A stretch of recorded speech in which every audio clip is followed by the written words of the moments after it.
Hello friends and welcome back to any episode of the TypeScript Tea Time. I'm your host Mirko and hope you're having an awesome day today. We're going to continue on our newsletter service.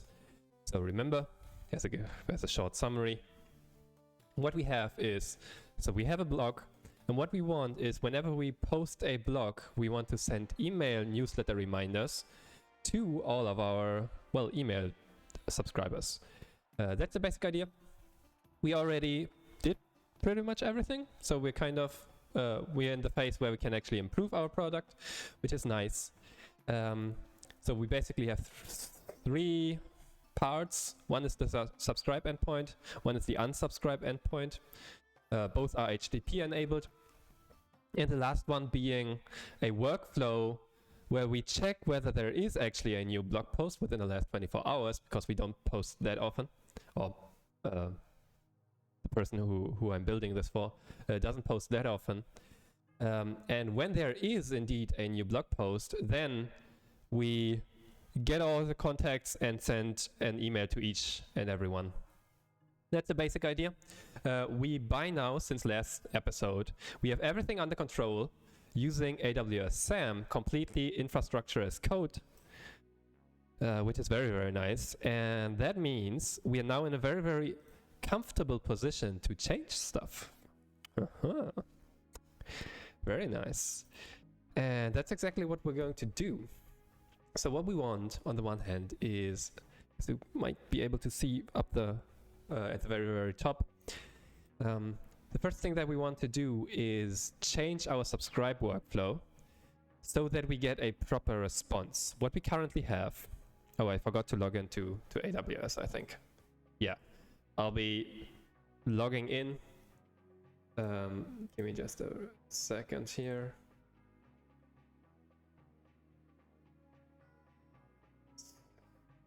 What I wanted.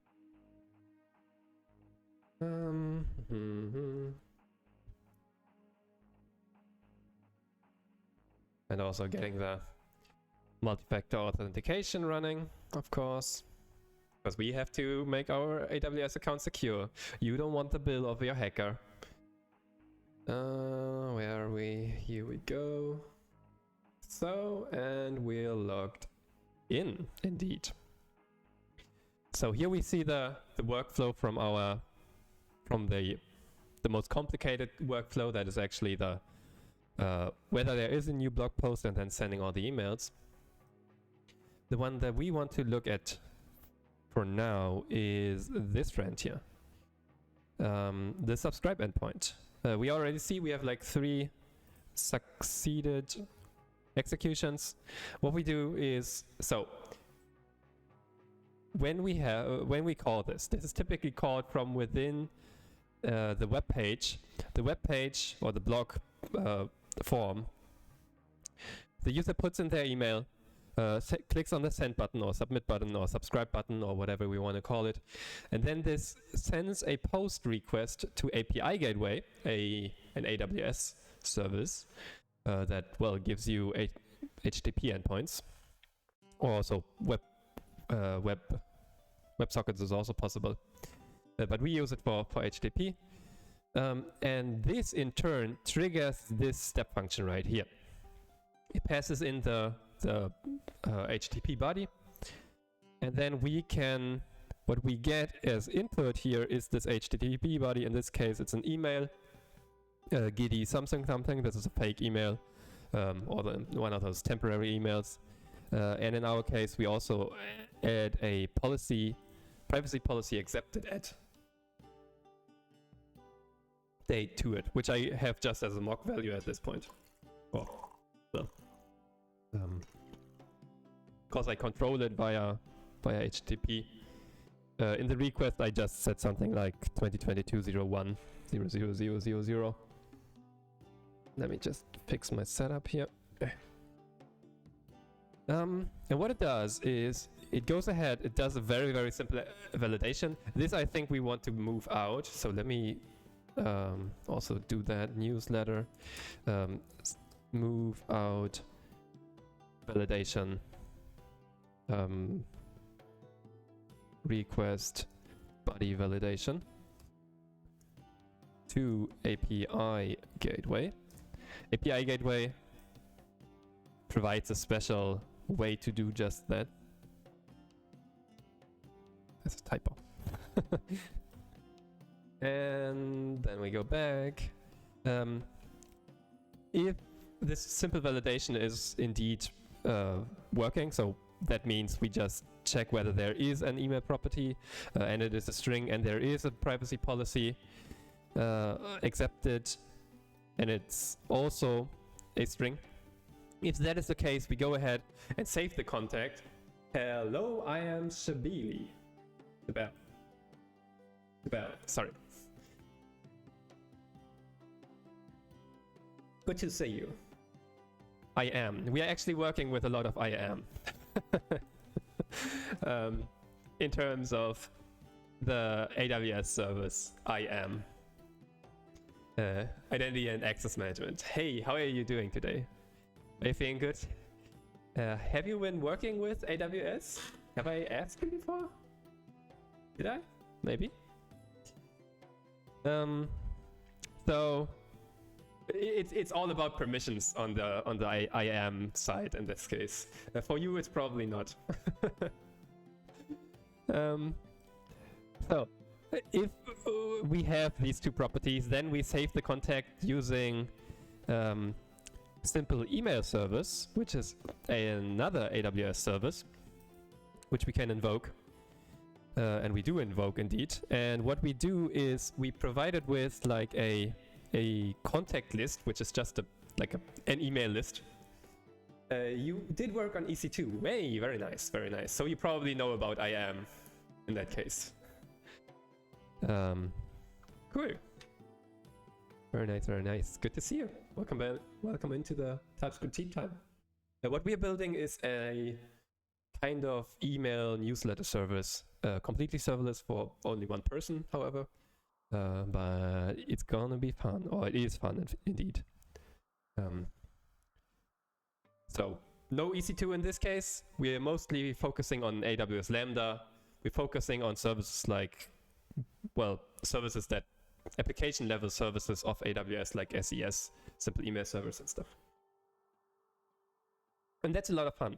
And to integrate all of these, we are actually using a service called step functions.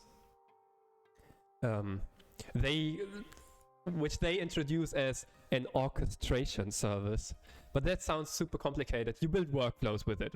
You connect and integrate multiple servers with each other's. That's what it does. All right. So, orchestration sounds so fancy. So we give it some configuration here, particular where should it save. It's like our kind of our database name. In this case, it's just an email list.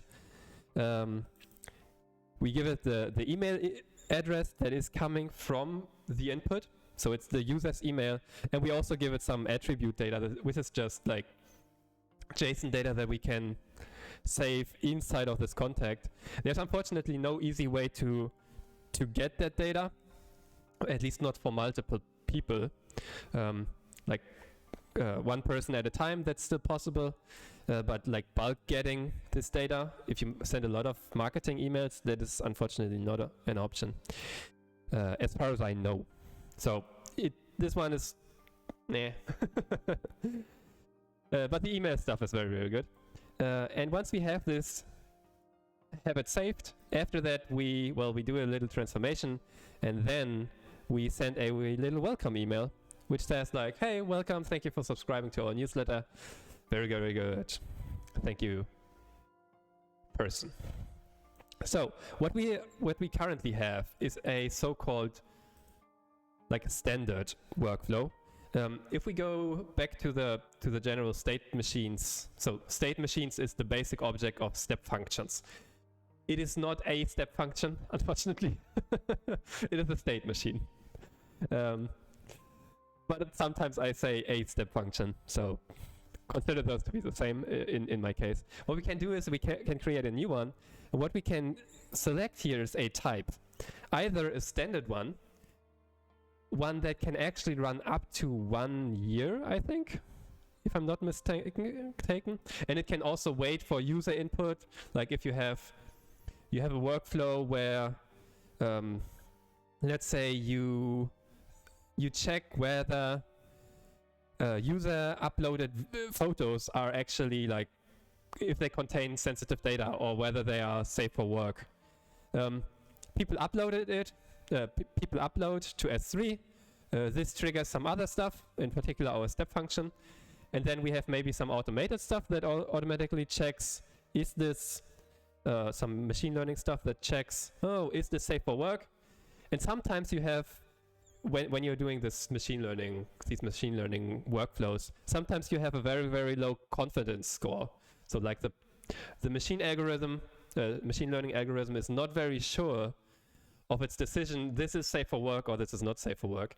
And then you could have a workflow that actually integrates with a human, with a person, that then can log into some servers and check, are these images that are flagged and where our step function, our state machine is actually waiting for input, is this safe for work? They just click a button, yes, this is safe for work, because a human can tell that typically very, very quickly compared to a machine. And then the step function actually continues. We have a very, very simple workflow.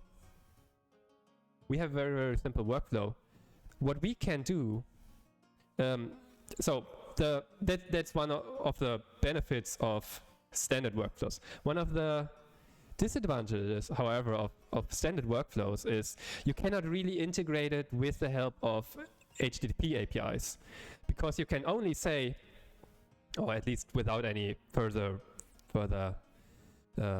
workarounds, you can only say start this execution, so start this state machine with the given data, and then the API gateway already returns, and it also returns the very, very not very useful stuff to the user. What we, however, want is a proper response, and I think we can do this with the help of express workflows. So express workflows are designed to work with something like microservices. So if you have very, very quick workflows, event-driven stuff, then express might be something that you want to look into. In particular, I think this can be started like synchronously. The API gateway can trigger the step function, the state machine, the express type state machine, and then actually wait for the response. I don't know exactly how this response will look like just yet, but we will find out.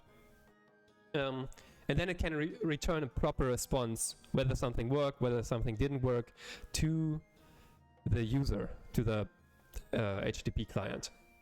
So I think that's what we're going to look at next. That's why we have the at the very, very top, you see my to-do list today, newsletter proper subscribe response. Currently it's just pretty much useless gibberish, and it also does not know whether there is actually a success or whether it failed. With Express, I think we will get this run rocking. If I may ask, I do need help with TypeScript. Oh yeah, I love to. I have two different APIs which have the same thing, but do have different request body and different responses. How could you make generic clients? So first of all, there's the rule of three, just in general. Rule of three in terms of refactoring and generalizing. The rule of three, so before I get into your question, I want to kind of give a disclaimer. There's a rule of three. 3 strikes and you refactor. If you have a similar piece of code and you want to avoid duplication, do it once you have 3 occurrences. Don't do it when you have 2, because oftentimes you overgeneralize and it just takes you much more time, and it is not worth the effort. And then one up front. So if you want to look at that, this is like a guideline. Oh, I messed up. Did I mess up? No, it actually has the parentheses inside of the inside of the URL. Okay.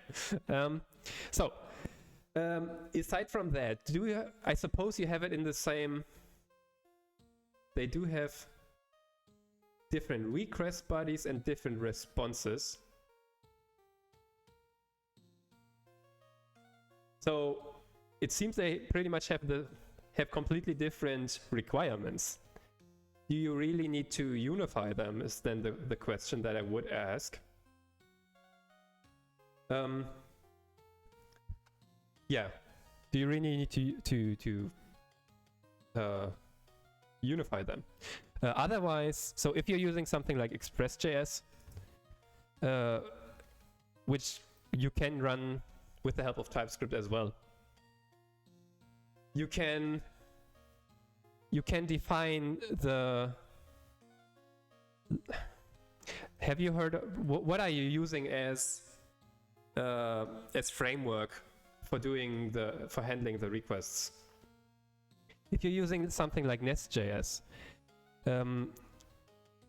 they have a specific level that handles the transformation from API. Okay, very good, very good. Let's go to Express.js. What you have, or maybe I actually just write it right here.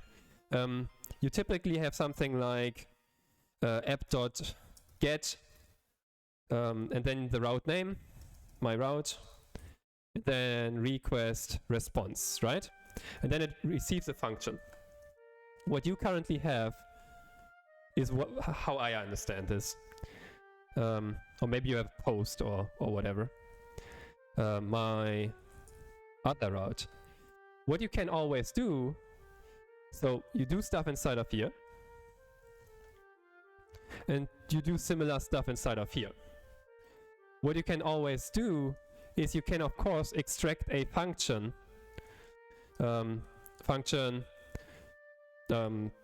do common stuff that receives the common input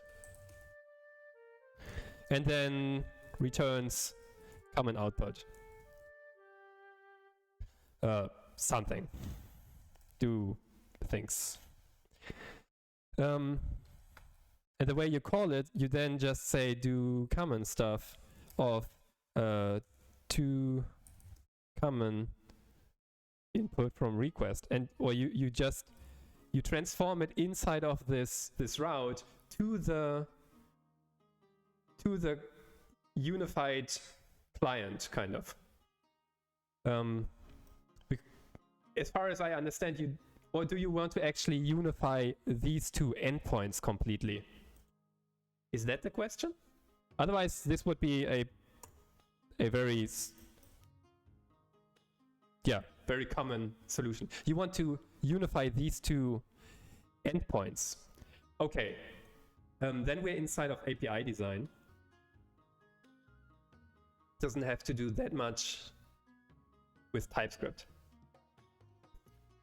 Generics won't help you there, I don't think. Because what you have is you get something inside and it is at runtime. Generics do not exist at runtime. They only exist on TypeScript level. But what you have is you get something in at runtime, some HTTP request body, and then you transform them.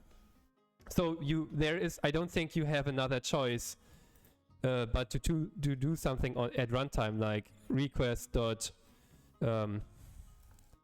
So this could be input 1 or input 2, but you don't know which one it will be.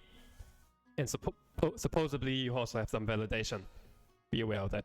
Always validate your input when it comes from the client, or maybe I think you take the body, I suppose. Is it like request of input 1? I don't know whether that's the correct input, but assume this is the body now, or maybe we can do something like this. Input 1, and and body is of type input2. Can you still see this? Kind of.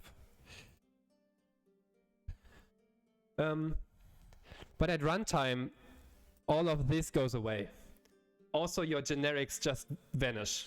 Generics is a concept only living on TypeScript level. So as soon as you compile, generics are gone. You do not have them anymore. So what you need to define, or what you need to find out is whether this one is input 1 or not. Then do A, and else if is input 2, then do B, or do 2. I don't think there's there's nothing else that you can do, I don't think. So as of this point, you know that request body is of type input 1. The way you do this, if you is called a guard clause. You do a function that receives some input, x of unknown, let's say. You don't know exactly what it is. Or you could also have something like input 1 or input 2 if you want to. If you have proper validation, always validate your code. I cannot say this often enough. And then you return some value. I don't know. Maybe there is a difference between, there's a property inside of input 1 and there is that is not inside of input 2. Then you can do something like if my input 1 prop in x, and this determines whether it is of input type. So to tell TypeScript now that actually this is indeed input 1, so that request.body actually gets transformed. What you have to do is do something like this. X is input 1. This is what's called a type guard. That might help you. And then you do the individual things. If you've never seen this one, this is checking whether a key is inside of this object X. Type guard. I think actually this documentation is even better than the original one.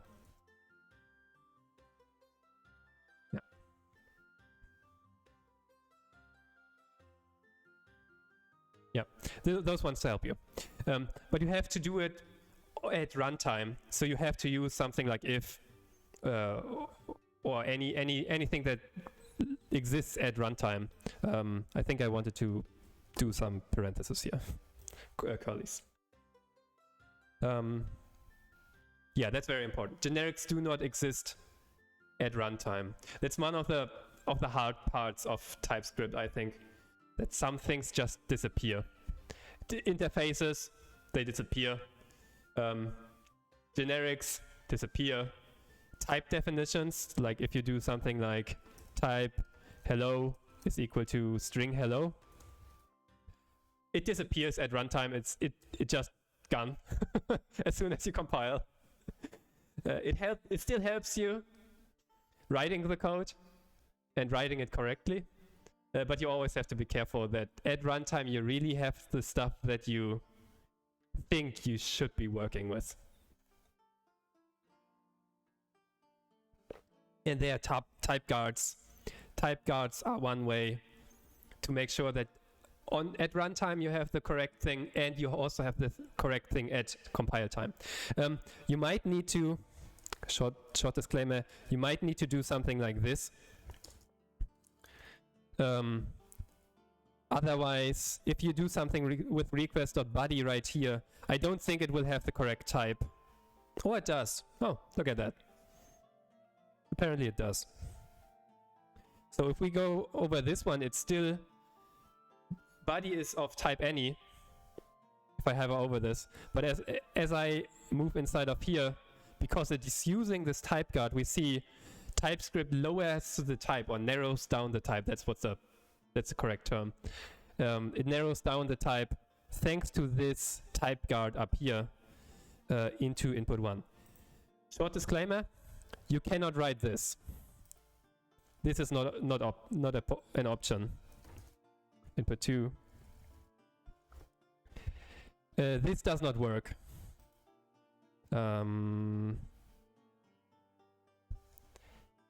This is not valid syntax. I don't know why.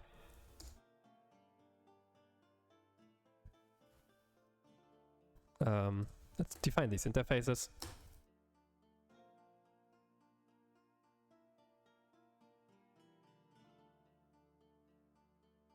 Let's say it's a string.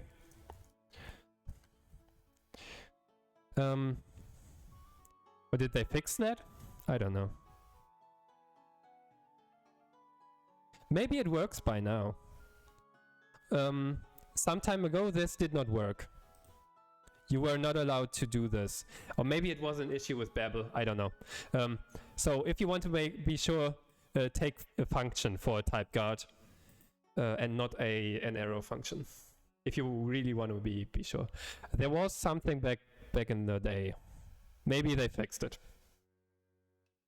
Yeah. Thanks for the question. I'm always happy to talk about TypeScript. We are the TypeScript tea time after all. So I have a lot of fun. In fact, our Lambda functions that we have here, I made sure that we write them in TypeScript, as you can see here. It is very, very much. It's mostly JavaScript, in fact, like compatible. We have very, very few types inside of here, but some stuff like return type, type of, blah, blah, blah.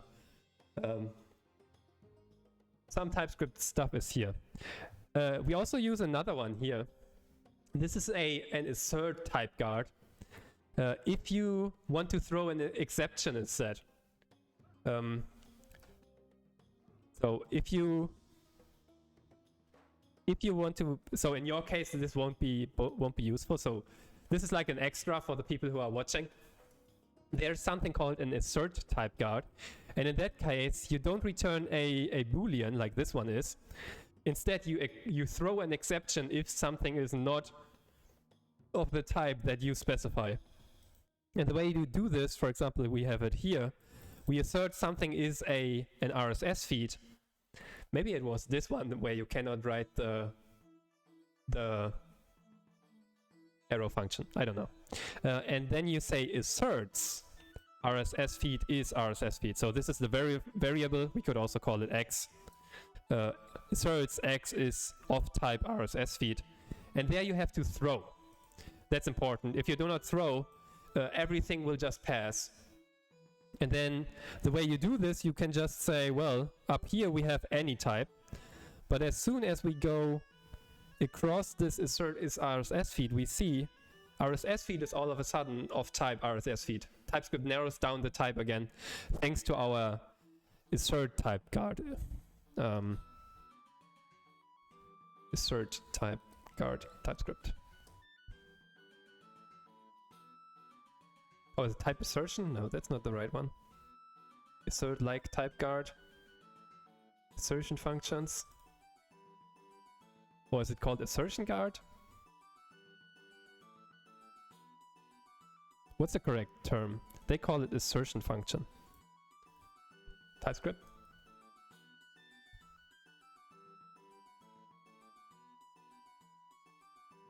Documentation. Okay, it's called an assertion function. You have to be apparently at least on 3.7. Type guards are way older than the other one. If you have a very old version of TypeScript, then you might need to do this, and you might need to use a type guard instead of an assert type guard. But I hope you're on a more modern version of TypeScript. I hope for you, for your sanity.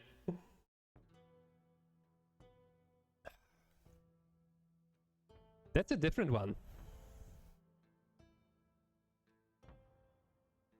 Oh, no, never mind. So it's condition. Yeah. But it is oriented towards this assert function that is inside of Node.js indeed. Anyway, going back. Oh, Stack Overflow is offline? The whole internet is gone. No developer can work anymore. Oh my goodness. Anyway, stepping back. So what we don't want to do, for those that joined in now, no work today. Yeah. Stack Overflow is offline. It's like you have to compile your code in a very, very large code base. I have to compile my code. I just need to take a break now. Stack Overflow is offline. There's no point. I have to take a break. Cheers. So coming back, we have a blog. We want to send email newsletter reminders of new blog posts. That's the setup that we're working on. We have 3 workflows. We have the subscribe workflow, which we're currently working on. Which we want to improve, and indeed it also already works kind of. We have the unsubscribe workflow. So every email has a small link inside at the very bottom to unsubscribe. And we have the actual workflow that checks whether there is a new blog post, and if so, sends all the emails to every person. What we want to do is we want to improve our API response.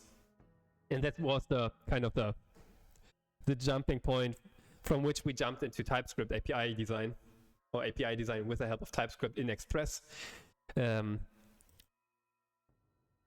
Here, what we currently do is we use step functions, which is a way to orchestrate code. That's the fancy term, to build workflows and integrate multiple AWS services, some Lambda functions together, so that they build a proper business workflow.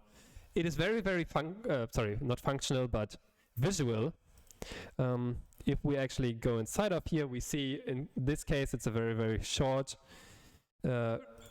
workflow. If we go to newsletter daily, we see this is a more complex workflow. And as you can see, this is a state machine diagram. That's why it's called not a step function, but instead a state machine. And we can even have like this drag and drop clicky, colorfully thing to actually add new Lambda function invocations and so on. And then it passes the output of this function gets passed to the next function, to the next, to the next, to the next, to the next, together with some transformations that we can define. So that's very, very comfortable and very, very visual, and you can work together with your business people to check whether this is a proper workflow to do our task, which is very, very nice. In particular, if you give it proper naming. Maybe I can zoom in a bit. There we go. What we want to do now is currently, so this integrates, this is being called, well, not this one. This is actually the one we saw just now is being called by a cron job. But this subscribe endpoint, which looks like this, or like so. Oh, they should they should really do something about this. It is so annoying every single time. The workflow looks like this at this point. It gets triggered, it does some very, very simple validation, then it calls the AWS service simple email service, SES, the create contact API, where it saves the email of the user. And after that, well, it does a little transformation, and after that it sends a welcome email, and the user actually receives a, hey, thank you for subscribing to the newsletter. We appreciate your time.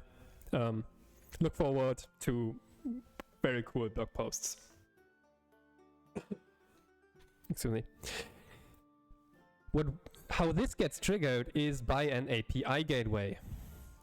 API gateway being another service, yeah, leave it, from AWS that handles everything that is about, well, user requests coming into your AWS infrastructure.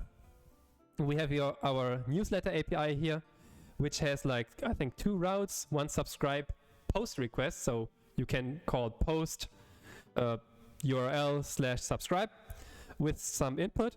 And we have an unsubscribe URL, which is indeed a GET request, because we cannot use post from an email.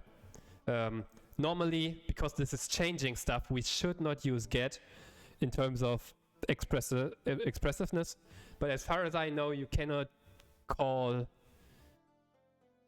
Yeah, I don't think there's a way to call post or to send post requests from within an email. In particular, not from a text email, which some people still use. And this one then integrates, and the corresponding object in terms of API gateway link is called an integration. This integrates with a step function, and we call the start execution API action or endpoint API method on step functions. And call this step function state machine called subscribe, which we saw earlier. What I want to do now is we change this one into something where we can have like synchronous execution. This start execution is not synchronous. It just says fire and forget. Start the state machine, and then immediately the API response to the client, hey, we started it. We don't know whether it actually succeeded and you're actually subscribed, but consider it done, which is okay for some things. But in our case, I think we can do better. And what we want to do is we want to change this one into start sync execution. The problem being, we can only do that if our subscribe function, our subscribe state machine is of type express state machine. So here's the fortunate thing. We have now everything under control using AWS SAM, which is an infrastructure as code tool to build serverless applications on AWS. And what we can do is change, on the one hand, this API call. So, well, let's start with the actual subscribe workflow. This workflow here. So this is our giving you a short introduction into AWS SAM.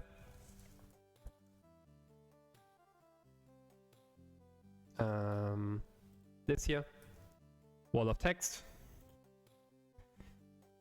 But very, very easy to use, in fact.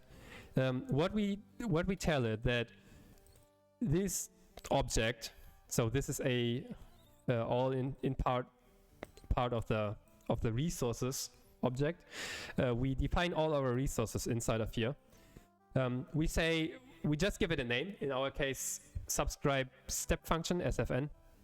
This is a of type AWS serverless state machine, which is a step function state machine. And then we provide it with some properties. We give it a name, we give it the actual definition, and that's the stuff that is actually the workflow. So that is the stuff that we see inside of here, step functions, subscribe. This one here.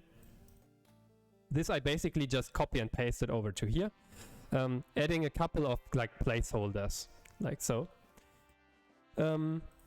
So this state function will then be deployed, and we can now control everything from our local by just saying SAM deploy, and then it changes it in the cloud, which is very, very nice.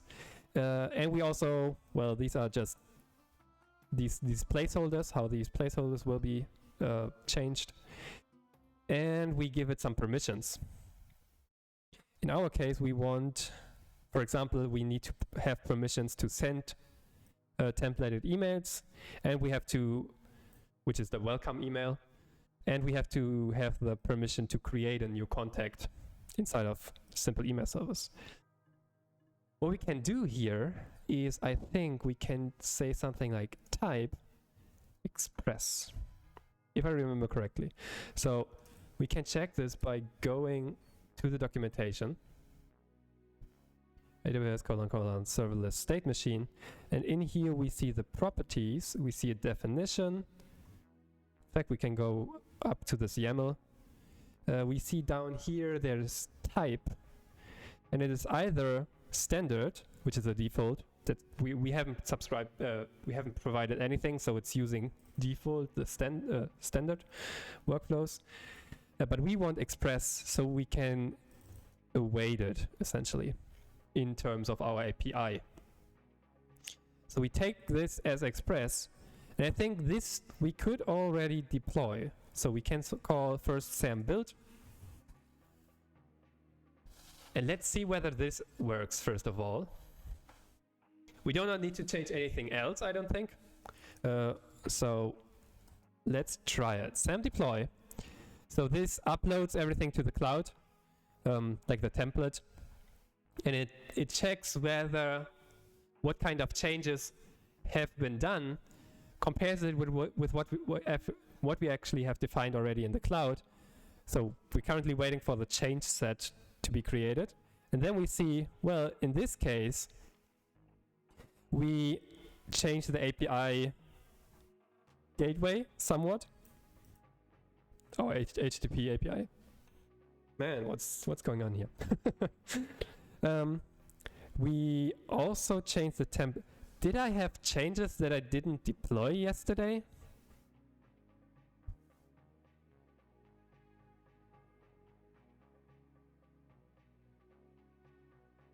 Let me double check that. So let's remove this one once more. Say no. SAM build.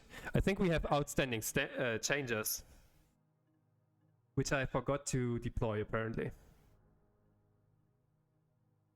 SAM deploy. So let's bring ourselves into a clean state.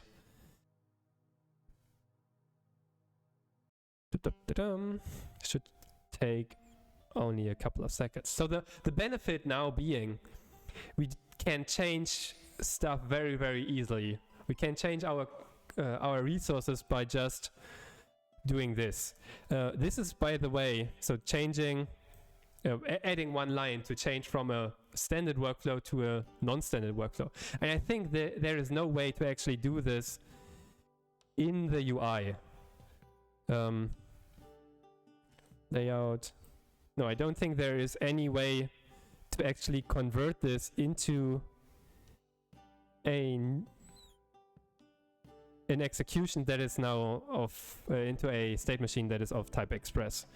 So we can do stuff here with just one line that we cannot even do inside of the UI, which is very, very comfortable.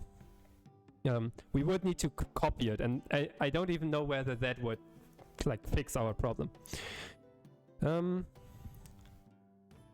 changes to deploy. Okay, so apparently this one little change causes a bunch of changes. Interesting. Interesting.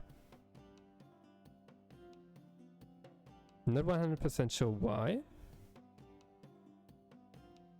But, well, that's how it is, I guess.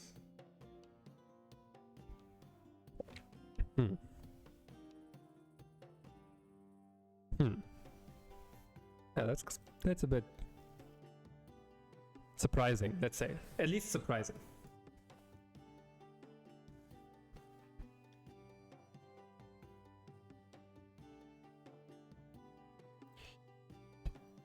Let's deploy this. So we see step function changes, Lambda function changes. I don't think it does actually any changes on these.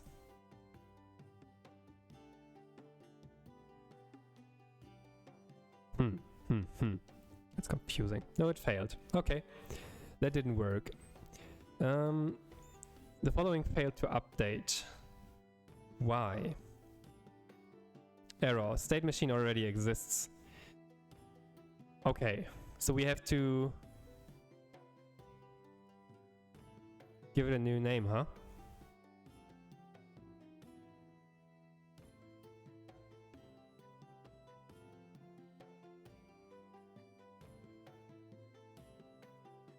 Yeah. Apparently we cannot. It would create a new one. It doesn't override it, unfortunately. So we have to recreate it instead. Okay, so much for that part. That's unfortunate.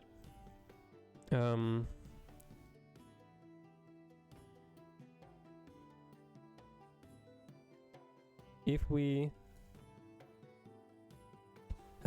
subscribe 1, or subscribe Express, maybe, then we should not get any conflicts. It will now remove the existing step function, unfortunately, and then redeploy a new one. Sam deploy. At least that's what we should see in this case. While we're waiting for this to be calculated, let's pour ourselves some tea. Cheers. Green tea from Japan. Alright, so what do we see here? It's modifying all of this fun stuff. And it is not removing it. Replacement true. Did we have replacement true earlier? Replacement true. Yeah, we did. So maybe this one fails as well, I think.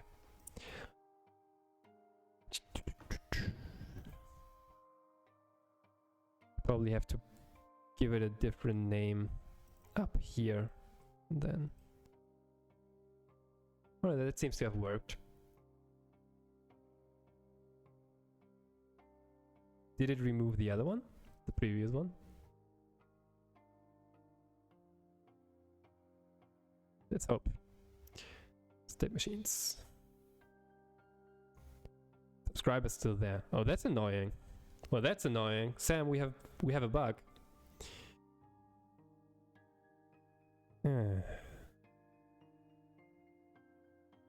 So you cannot easily change from. Oh no, now it failed. Okay. Oh no, now it's deleting the old one. Okay, everything is good. Everything is good. It's deleting now this old one, as far as I can tell. So it first deployed the new one, and then it removed the old one. If I see this correctly, yeah. Status deleting inside of here for the subscribe endpoint. While our subscribe express is already active. Very good, very good, very good. We see now the type here is express. Other than that, we have exactly the same workflow. If I... No, thank you. Edit. Yep, if I'm not mistaken. There we go. Very good. Step function, deletion, takes a bit of time. Yeah. Interesting. So it first... It did some, in a sense, parallel change here. So it first deployed all the new stuff. It deployed the new API, the new step function, state machine. Then it changed the API gateway to point to the new state function, and then it decided, well, now everything is good. We can now remove the old step function, which is very nice. We have no downtime, zero downtime in this case. That's nice. That's nice. It would have been nice if we just... So maybe that's the reason we would have... Yeah, maybe that's the reason why we were not allowed to change it to type express without changing also the name. That might be the case. But now we should not see subscribe here anymore, which is exactly the case, and we should see subscribe express like so. And we should also see in our API gateway, maybe I just duplicate this. So to the people out there who work with AWS a lot, how many tabs of Amazon of AWS do you typically have open? For me, it's typically at least 2 or 3. One is never enough because it's so hard to switch, and it also takes quite a lot of time to actually load all of these. Now we should see routes inside of here. We should subscribe being integrated with our new step function called subscribe express. Very nice, that worked. What we can do next is we can change step function action into start sync execution, I think. So to do that, we look for start execution, right? So subscribe, and then we take you and call you start sync execution. I think that's the name of the of this API action. Yeah. And be aware it is not available for standard workflows. That's why we switched it to Express just now. So start sync execution will return an OK response even if your execution fails, because the status code in the API response doesn't reflect function errors. Error codes are reserved for errors that prevent your execution from running, such as permission errors, limit errors, or issues with your state machine code and configuration. That sucks. Wait, that sucks.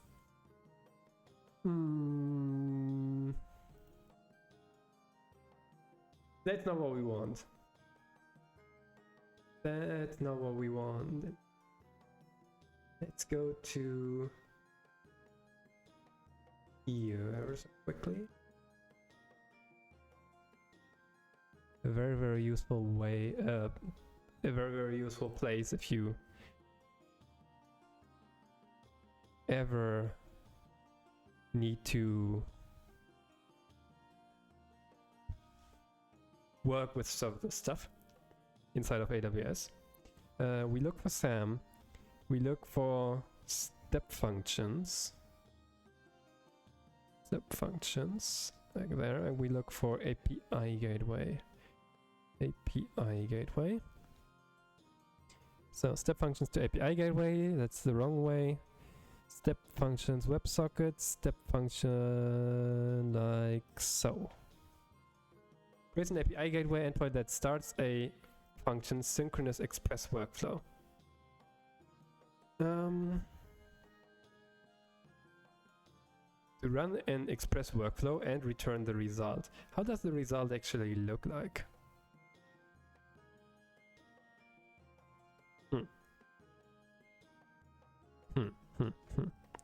I don't know just yet.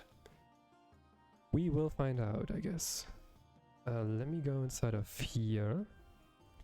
So this is the...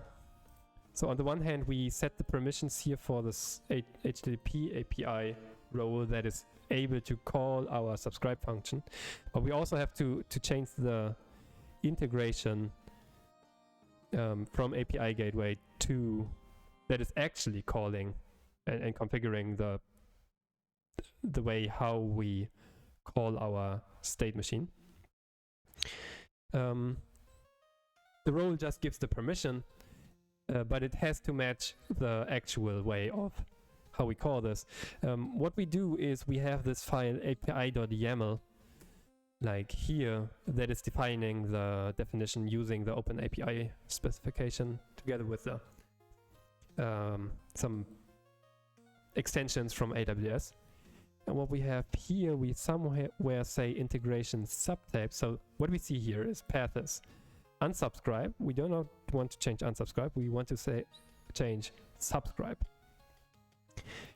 We have a post request, so we do post my URL /subscribe, and then it calls this integration, which is currently of type step functions start execution. We want to change this into step functions minus start sync execution. We want to use this role, which we just changed to allow sync execution. And we want to use this subscribe SFN, which we just changed to express. And other than that, I think it looks alrightish. We might need to change this responses thing at some point, but for now, I think we're good. If we build and deploy this, we should be alrightish. And I'll take a quick break here while this is running. Be right back.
Back we are. So the change set was actually determined. It changes API gateway, the stage, the subscribe role, which is correct, which the API itself, which is very, very correct. And for whatever reason, why does it change the email template, this function, and this transform to bulk email? That doesn't seem right. We didn't do any changes to those, right? Did we? I'm going to say yes anyway, but I am slightly concerned. Slightly concerned about it. Didn't take too long.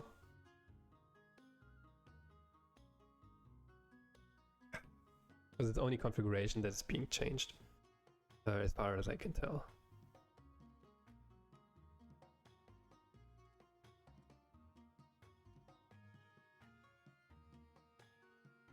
There we go.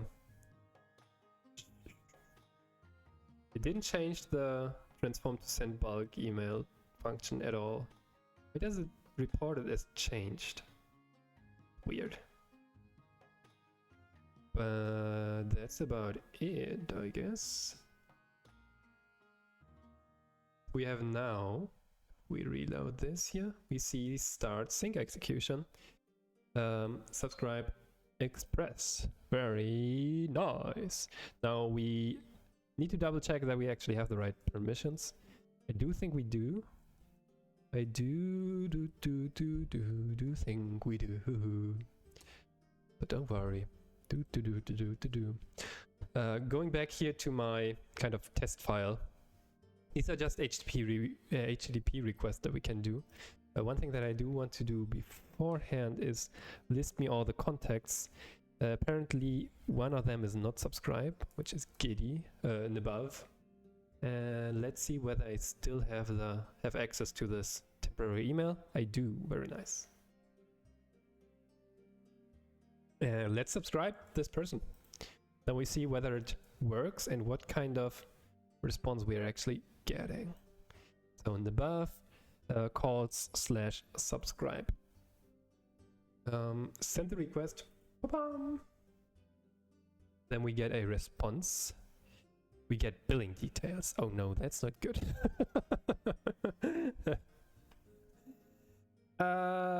That's not something that we want to expose.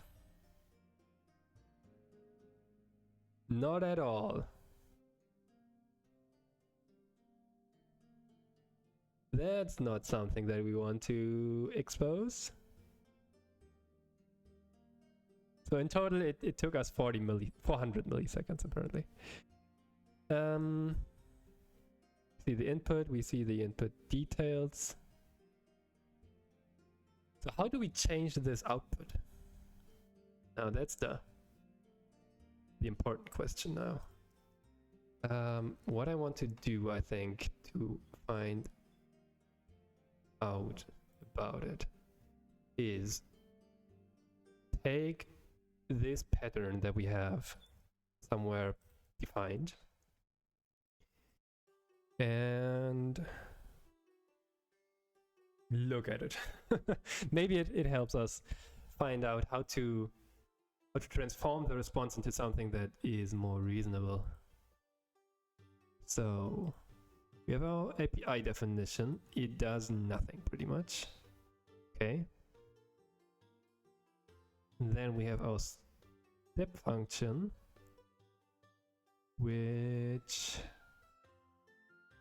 what does the step function actually do? State machines, state machine ASL JSON. We have a pass, we have a hello world.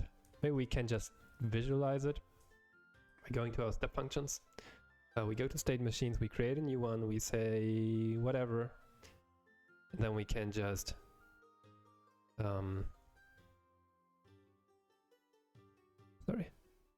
we go to write your code, run a sample, write your code. Here we go. So we go to next. Can I edit it once more? Is there no way to see this in the editor?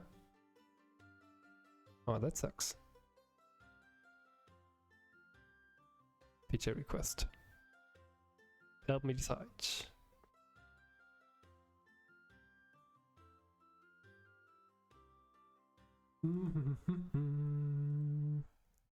Let's go back to any other state machine.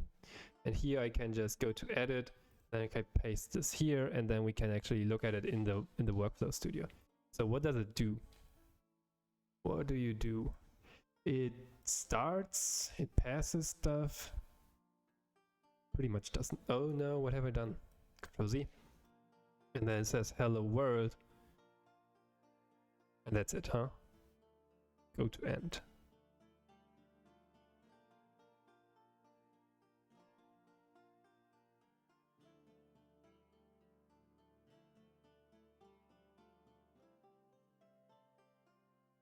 Here's hello world example. I think it just prints hello world or something. That's it. Yeah. So how can we transform the response? We do not want to expose any of the stuff that we already that we have right now. So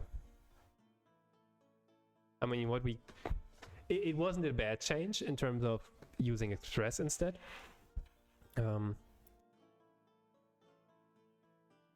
I don't think there's any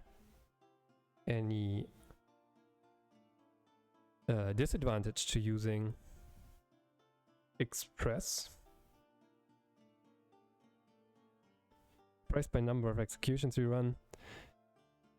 Oh, at least they have different pricing. You're charged $25 per million state transitions in the standard case. State transition is counted each time a step in your execution is completed. And the other one, Express, priced by the number of executions you run, their duration, and memory consumption. You're charged $1 per million executions and duration price from something per gigabit second. So it's very, very hard to guess the correct surprising here, I think.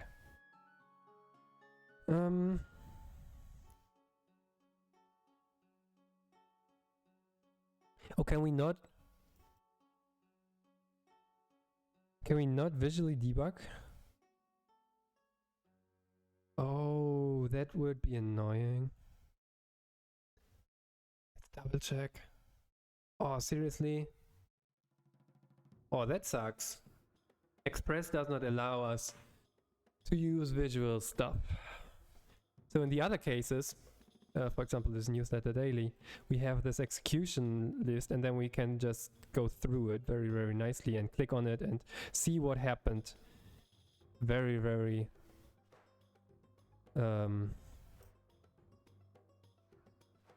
yeah, very, very visually. Very, very easy to debug, I think.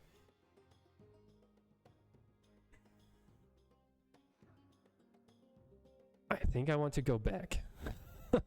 Now that I've seen all of this, I think I actually want to go back to the fire and forget. The good thing is we can go back by simply doing the following. We remove all the changes and now say ...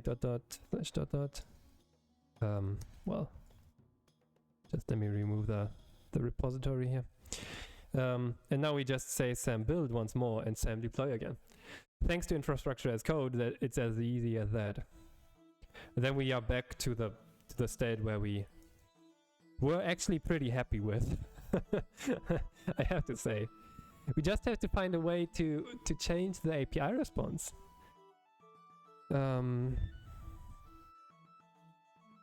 Yeah. It's gotta be a way. Otherwise, this is surprisingly restrictive. Otherwise, this would be surprisingly restrictive. Well, that sucks. I mean, we do have this response property inside of our API. Maybe we can do something with that. So AWS API gateway, open API specification, working with those response. Maybe there is a way.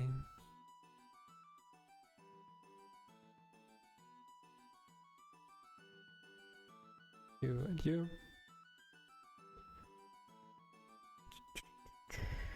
The following API gateway extension to open API example defines a gateway responses map that contains two gateway responses instances. One for the default4xx type and another for the invalid API key type.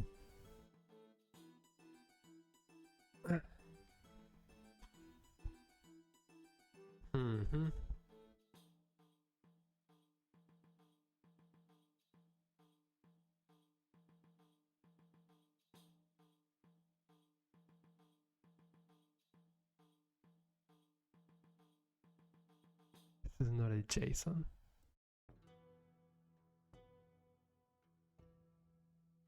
Can we do something like this?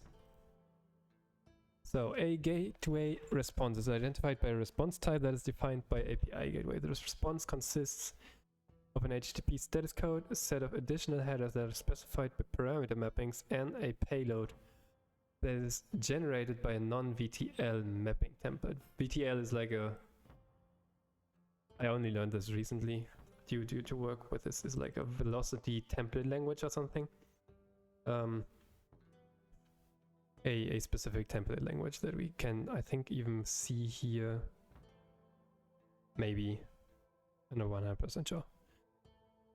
In the API REST API, a gateway response is represented by the gateway response, and in Open API, a gateway response is described by the X Amazon Gateway API response gateway response extension.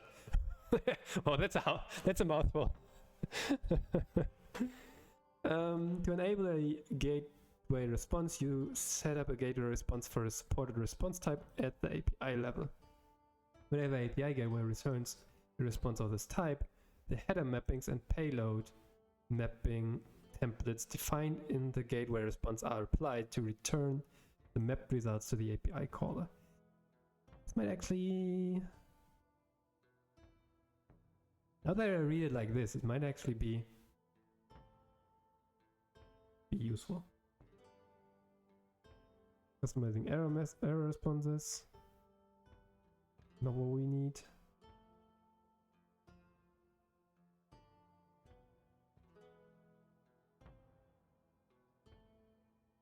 You can use the Amazon API Gateway Responses extension at the API root level to customize gateway responses in OpenAPI. The following API definition shows an example of customizing the gateway response of the missing authentication token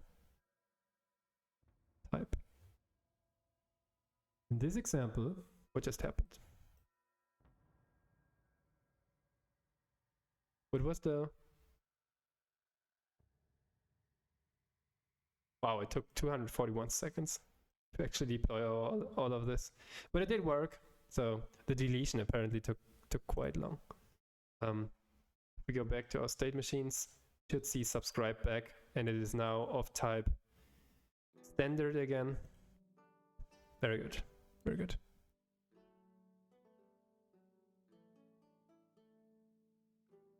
Earlier. Right, so responses template. Where do we define these?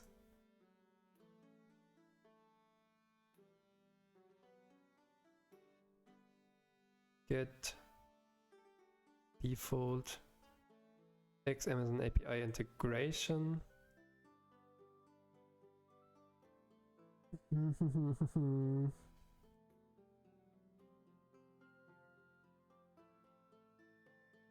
Where do we have to define this? And where is this one coming from? For customizing the gateway response. The gateway response of a given response type and status code with additional response parameters and mapping templates. Default response.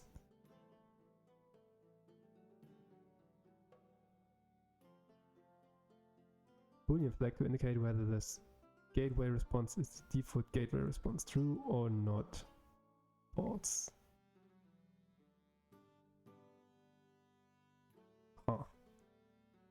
Response parameters. Paths, query strings, and headers of the gateway response as a string to string map. Response templates. Response types.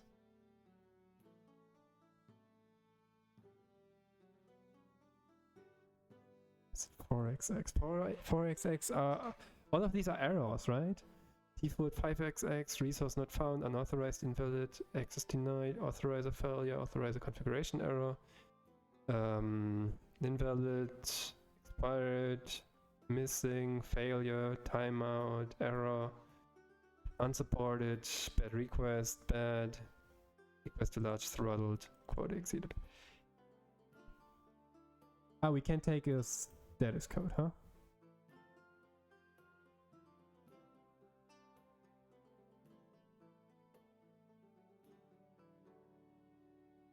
Can we do something like 200?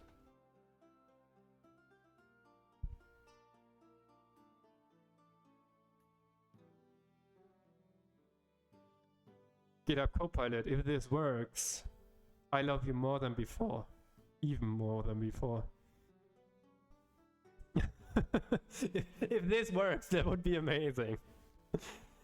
I mean, it looks alright-ish.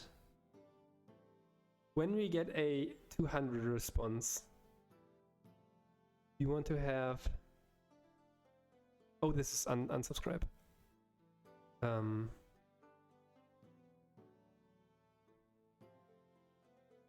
looking at unsubscribe. That's the... You, my friend. We get a 200 error, 200 response. Then, where is this OpenAPI AWS or API. Yeah, API gateway. Open API YAML example.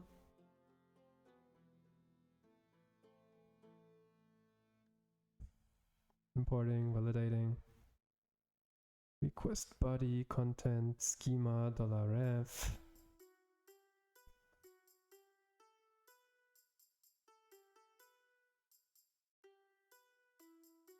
Contents. Components, sorry.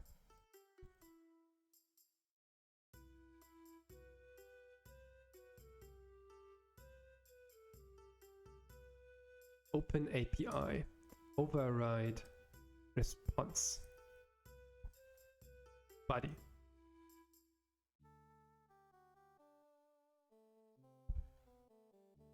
Describing responses.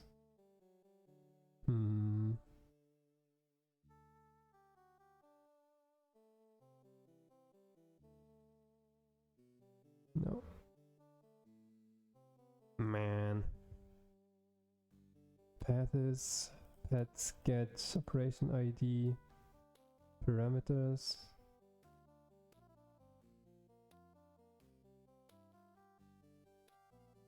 Oh, that's very nice.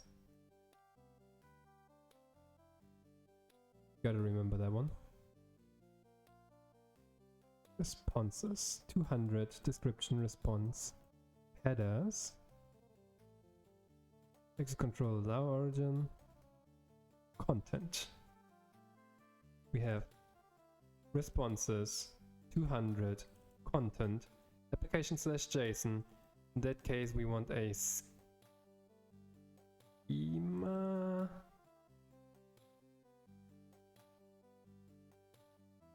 That's not overriding it, huh? It's just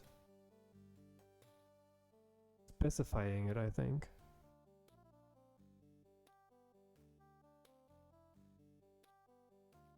Or documenting, either one.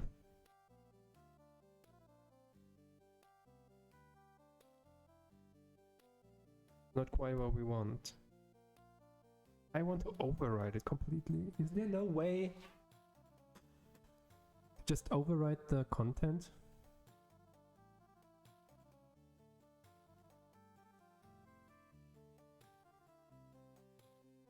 This will be useful, by the way.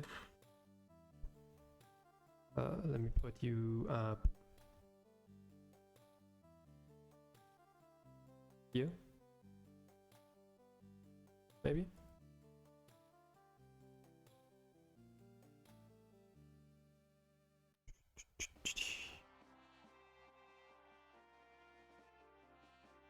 Parameters. Name. Pet ID.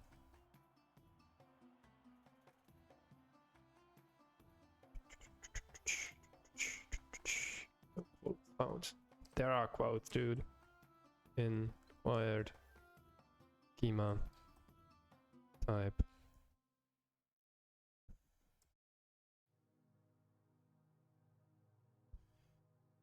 One thing that I to do. Name input in query. Get back. There you go. Just gotta go. All right. Welcome back. I'm trying to figure out a way. So the Express stuff, it didn't quite work the way that we wanted it. Because what we got, do I still have this open? No, unfortunately not. So we did get a response, but it wasn't quite something that we could use. We basically exposed billing details of the step function to the client, which is usually not something that you want. I actually went back to the step function, to the standard type, because when you use Express, you do not see this nice little graph anymore. Instead, everything is just published to the AWS. Well, if you set it up correctly, then everything is published to CloudWatch, which is the log aggregation service from AWS. But you will not see these nice little workflows anymore. In particular, these are in real time. So you really see, oh, it's waiting inside of here, and then going through the rest like live.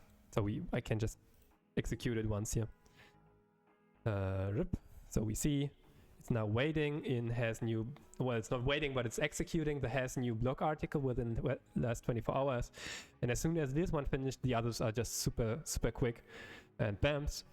And we can now look into each one of these. For example, currently there's GitHub dependable alerts REST API is now available. Good to know, by the way. Thank you, Wahyu Cristianto, for the information. It's a blog article on dev.to apparently that we just pulled. And all of this is not available if we use Express. And I want this. It is one of the most useful things. You can still build everything with this editor, so you can still collaborate on building, but when you actually have to debug stuff, then you would have to go into CloudWatch, the log service, to get all of the information. And you do not have this nice overview where you can just click and see, oh, that's what happened. So that's why I actually went back. And it also didn't help us with having proper API responses. What I'm currently trying to do now is looking into something called OpenAPI. I'm not too familiar with it. But we can basically write a YAML file inside of for API gateway, and then it sets up, for example, this unsubscribe get route for us, and it connects with the corresponding stuff using these extensions. And we have also set up our post/subscribe response endpoint, and it integrates with our step function. We had this already. Now we have it again. What I want to do is actually override the response. That's the thing that I'm trying to do. I just want a static, hey, it worked, response, and then I'm happy. But I don't know how to do it because I don't know this format just yet. So what I found out, also thanks to GitHub Copilot, our API friend, we call him Ice-T here on stream because T. When we have a 200 response, I'm not sure whether this is actually documentation, or whether this is actually like really changing stuff in terms of how it actually works. There are somehow ways. Do you know what the polling service is? Probably something that tries to fetch something or get something from a service, from an API somewhere. That's what I guess, just from the name. But I don't know specifically. In particular, I don't know the context. Express or AWS or anything else. Yeah, so overriding, what I want to do is override the response just statically, in particular for this unsubscribe path. I just want to have it say, here's a web page that says you are unsubscribed, congratulations. So what is this polling service?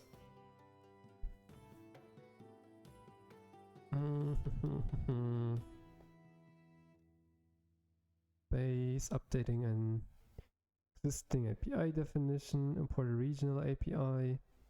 Errors and warnings. AWS variables for Open API import.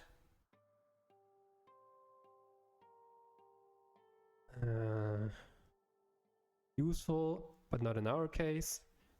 Components, schemas, task. I think this is the definition. We can then reference up here. Also nice to know, but not what we want. What is this schema exactly? Open API schema property. Is it, and how does AWS work with it? Property is valid. Can define your HTTP API using OpenAPI 3.null definition file. Then you can import the definition into API gateway to create an API. Yeah. So by the way, the file that we write right here, we can, if we go to our API, we can, here on the left side, you see re-import and in particular export. So you could set up everything using the UI, and then you want to turn it into code, you can just go here and then say, yeah, export it please as YAML. And then, well, you have to select the I basically need, when user create an order, it is default statement pending. And then now if the status change every 2 seconds, then when I did change the status, from the front end side, I suppose. So your front end polls the back end. Hey, did you change already? Is it already finished? Is it already finished? Is it already finished? Yeah, that's absolutely one option. If you, so there, inside of the backend, yeah, that's also an option. Because you're talking to a third-party provider, probably, right? You tell it, do the payment. Is it completed? Is it completed? Is it completed? Is it completed? Yeah. Yeah. Some of the payment providers may provide something called webhooks, which is basically you provide them with a public endpoint, where then when they are finished, they give you a post request, for example. So you get notified, oh, it actually worked. Then you don't have to do some polling, but it's more like a push system in this case, instead of a pull system. Both have benefits and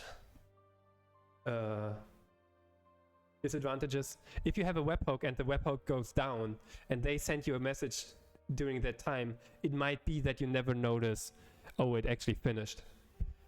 So be careful with that. That's one benefit of the polling. Polling, however, is, well, it's more annoying. It needs more resources. Yeah. I don't know. Maybe some APIs even use some WebSockets so that you can just subscribe to them and then listen to. But I suppose that's not common. I haven't worked with anything like Stripe so far, and I'm actually, if I would work with Stripe, I would want to do it on stream. Unfortunate part is, as soon as you write something, apparently, rumors say, if you do payment processing on stream, you get banned from Twitch. At least the small YouTuber, the small streamers. And I don't want to risk that, so I would need to do it on my own. I'm not, doing it on my own, I'm not notified enough. Maybe at some point I will have to do it, or I'm allowed to do it, maybe for work or something.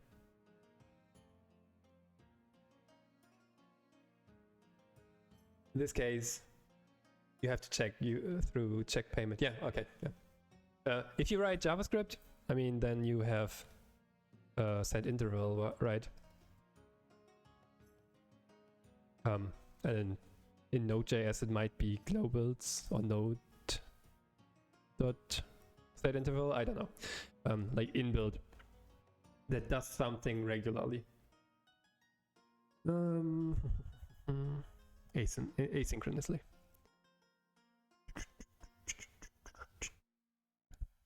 Right. So we could the way, by the way, how we got this here is basically by exporting from an existing API and then just adjusting it.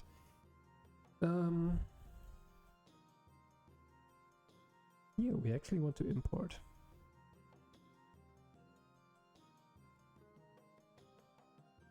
Oh. Wait, is that the correct? That's the wrong API, dude. Why does it even have... Wait, what?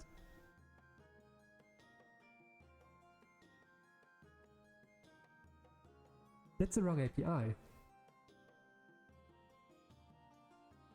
Why does it even specify? Yeah, it's for NZ something something something. This. Why does it even specify the URL?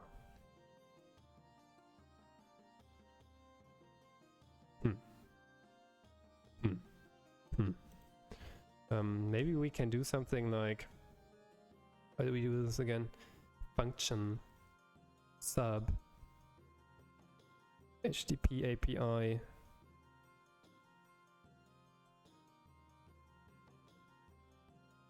execute API AWS region base path. So do you work?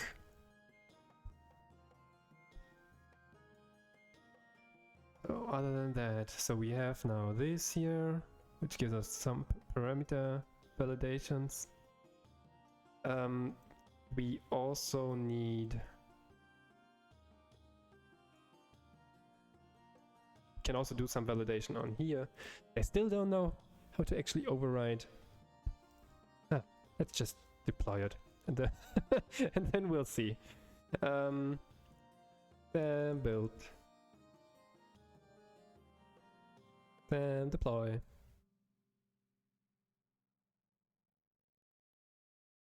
And we have nothing to lose, so we can just like deploy and deploy and deploy and deploy and deploy and see whether something works. The documentation on this open API stuff is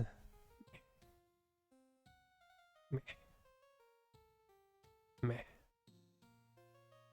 Not super happy with it.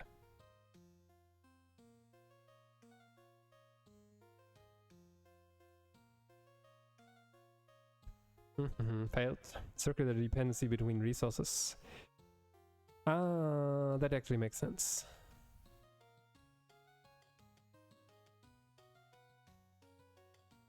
Oh, now I get why new blog article email template is being redeployed every single time. We use in here, we use the HTTP API, so it has, the template has a dependency on the HTTP API, which is the ID, this case. So it can write this URL. And that's why we see this template being redeployed again and again and again whenever the HTTP API changes. The API gateway. I see. That's why. Now we have a cyclic dependency. Great.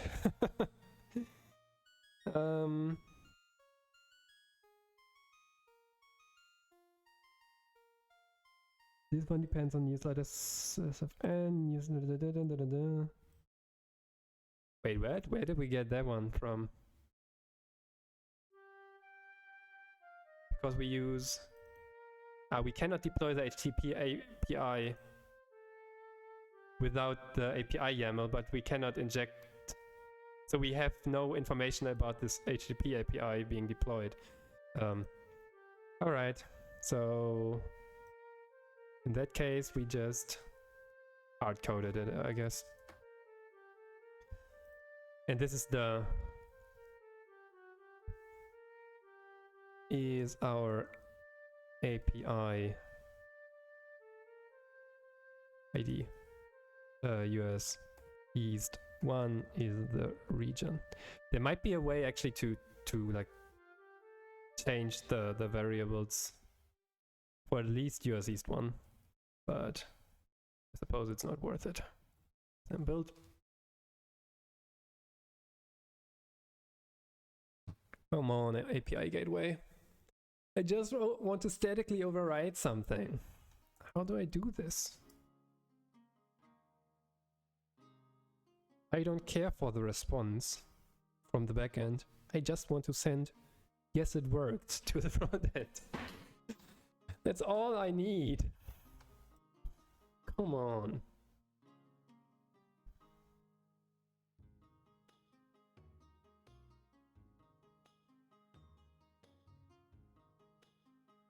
Can provide an example, but we want a value actually. I need somebody very familiar with OpenAPI.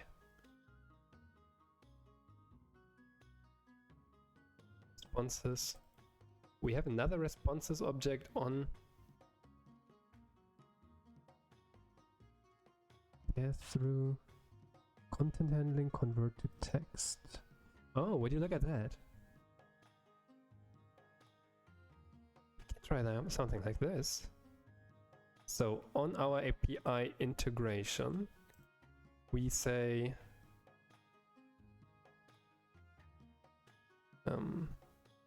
responses. That didn't work. Default 200. Pass-through behavior, HTTP method post, and content handling convert to text.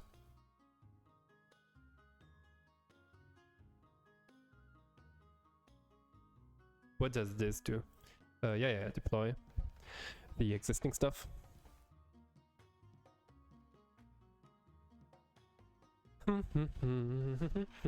Man, we didn't get too much done today, unfortunately. I mean, we did check the Express stuff. We learned a bit about that one. The function Express state machines. Somewhat useful, particularly when you're building event-driven stuff.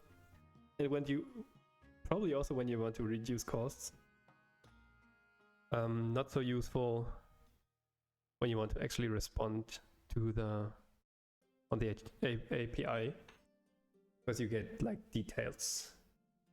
Although if we get this running here, the override, then that might also be alright, as long as we see it worked.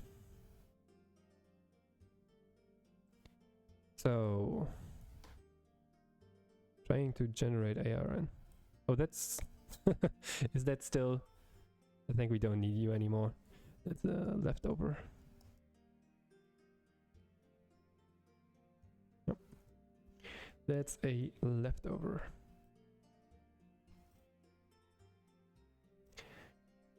So what did this do? If we execute our function,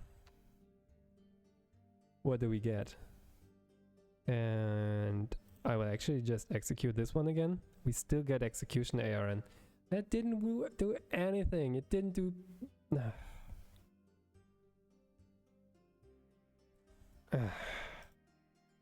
This one failed, by the way, because we do have now a duplicate API, and that's actually one of our points. Handle duplicates, I think the second one in the to-do list. Problem being, we're stuck on the first one. Oh, no, I don't want to change the U. I want to go back here. I want to go inside of there once more.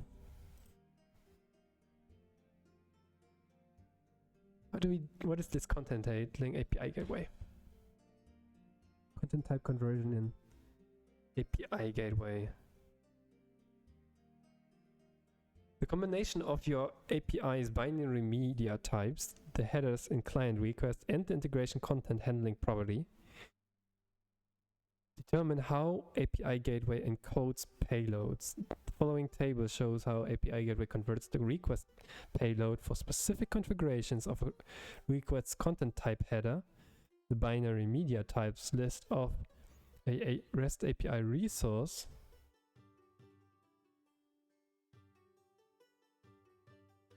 that's an interesting one. That might be an interesting one.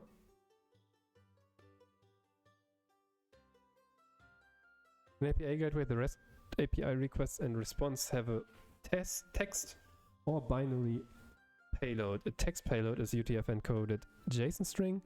A binary payload is anything other than that. Ah, okay, that's why it's binary, okay. It might be a JPEG, gzip, XML.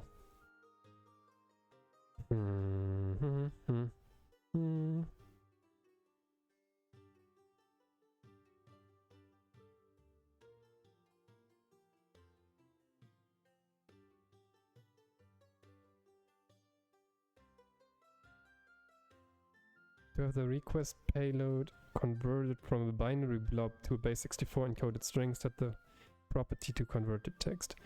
Okay, that is not what we need.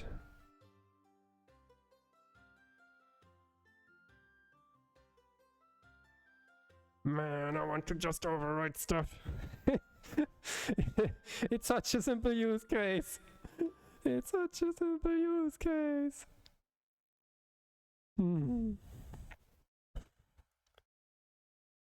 Like API gateway.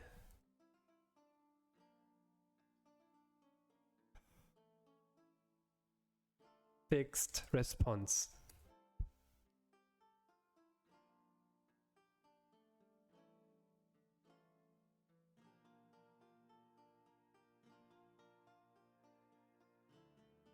Method response model defines the format of the method response body before setting up.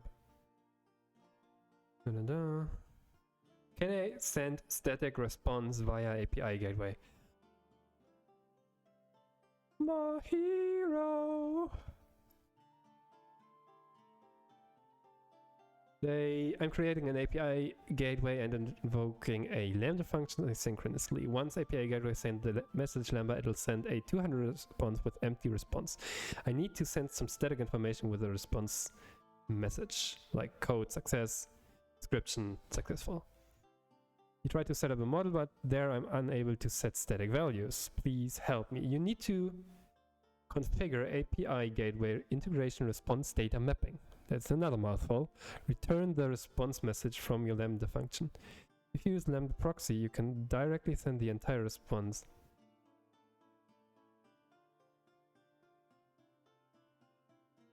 If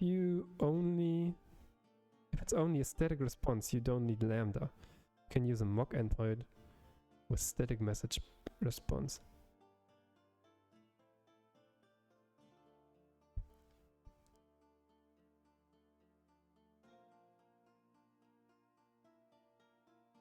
It will send an empty response. I need to override it. That was static success reply. Configure the model. No, I added static values. For future users, you have to set up an asynchronous. Oh, my bad. Asynchronous Lambda invocation if you don't want to wait for the Lambda to run, and you want to respond immediately.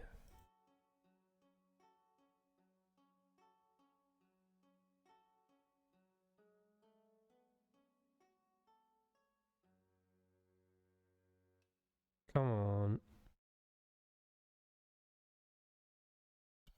API and response data mapping reference. Haven't we been here? Request query string.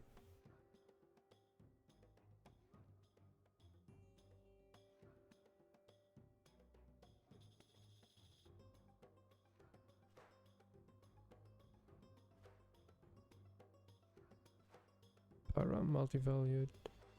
Example mappings from a method request parameters.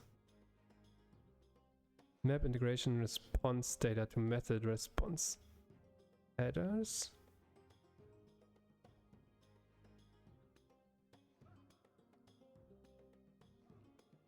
Mapping from integration response in OpenAPI. The following example shows an OpenAPI snippet that maps the integration response redirect URL JSON path field into the request response location header. And I don't want to put it into the header, damn it.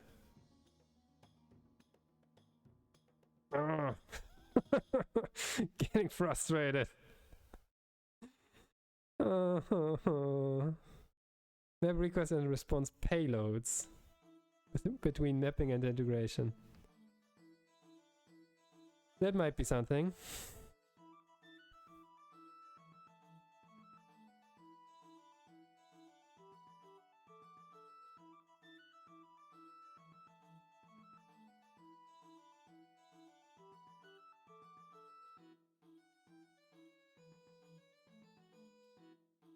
Jeez Louise. No template matches this key.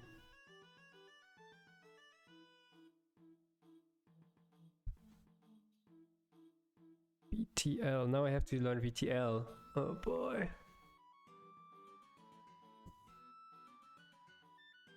Directives, macro, define, stop, parse, include.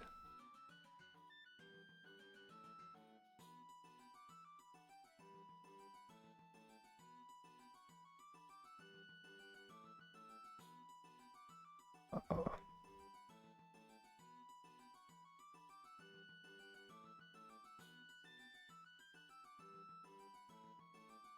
Oh, there's gotta be a way. A simple one in particular. All of this is... I just want to send a freaking static response.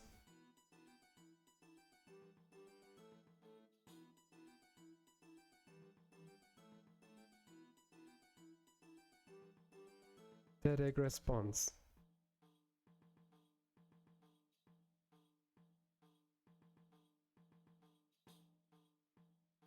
Feature enables API gateway to generate API responses from API directly without the need for an integration backend.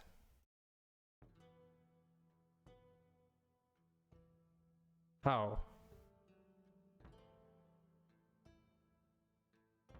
Where do they put this? Decide how API gateway responds to a mock integration request. For this, configure the method's integration request integration response to associate a response with a given status code. For a method with a mock integration to return a 200, configure the integration request body mapping template to return the following. Configure a 200. But how?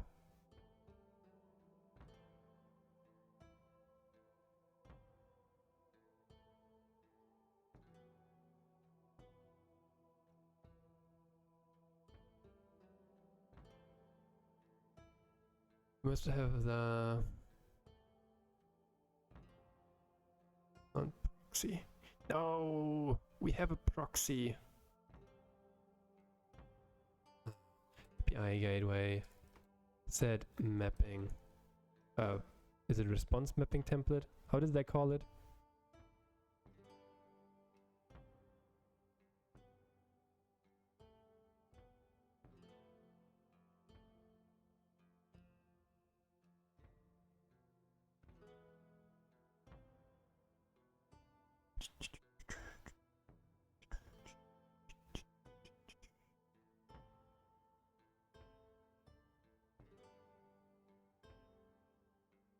Or you can directly choose mock.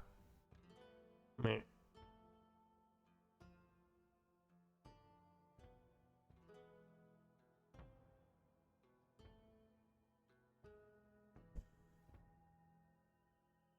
Man, this is frustrating.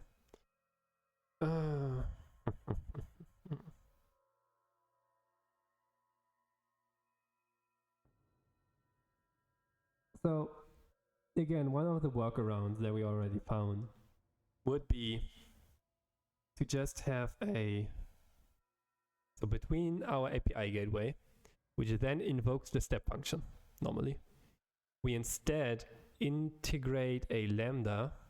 The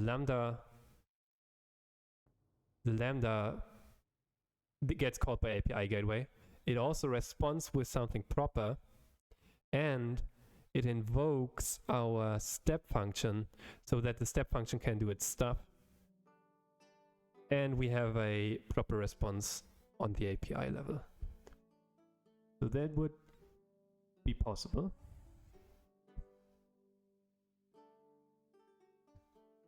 But it's annoying to do it like that.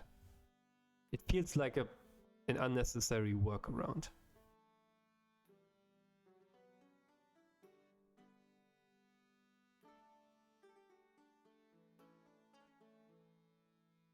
Yeah, I eat a cheeseburger later. I bring one with me for you too. Midori. Midori is the cat, the green one.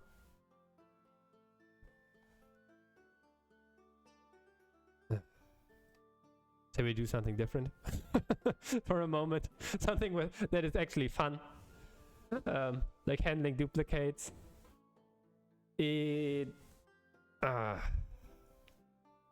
This one is giving me headaches here. Request body. Owning.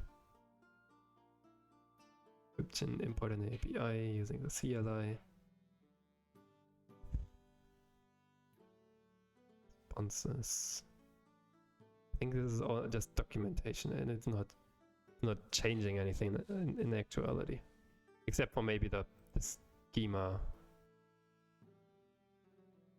in terms of get,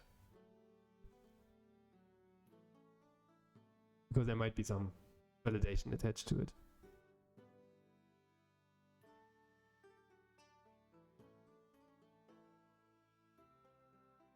Core settings, components.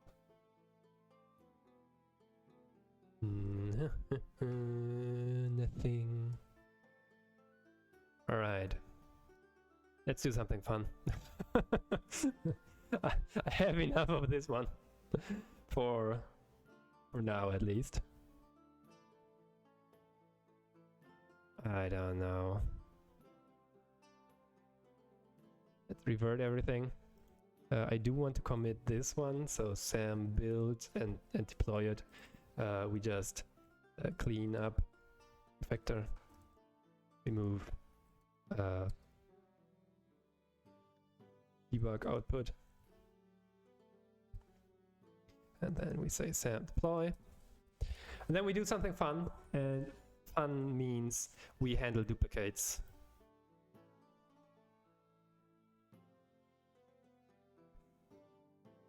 Yep. We handle duplicatos. Refresh or choose. It already did. So deploy all of this fun stuff. And now we can go inside our subscribe state machine. So we're now doing some step functions. This is going to be fun, I think. I sure hope it is going to be fun. In here, we already see that, well, when we started the workflow the last time, well, we did some very, very simple validation, which we will move out as well. But when we actually wanted to save the contact, it's saying save contact, even if you can't see it. Here it says it more clearly. We see an exception. This exception being, you can't read it anymore. Above blah blah blah already exists in the list. So we have an SESV2 already exists exception.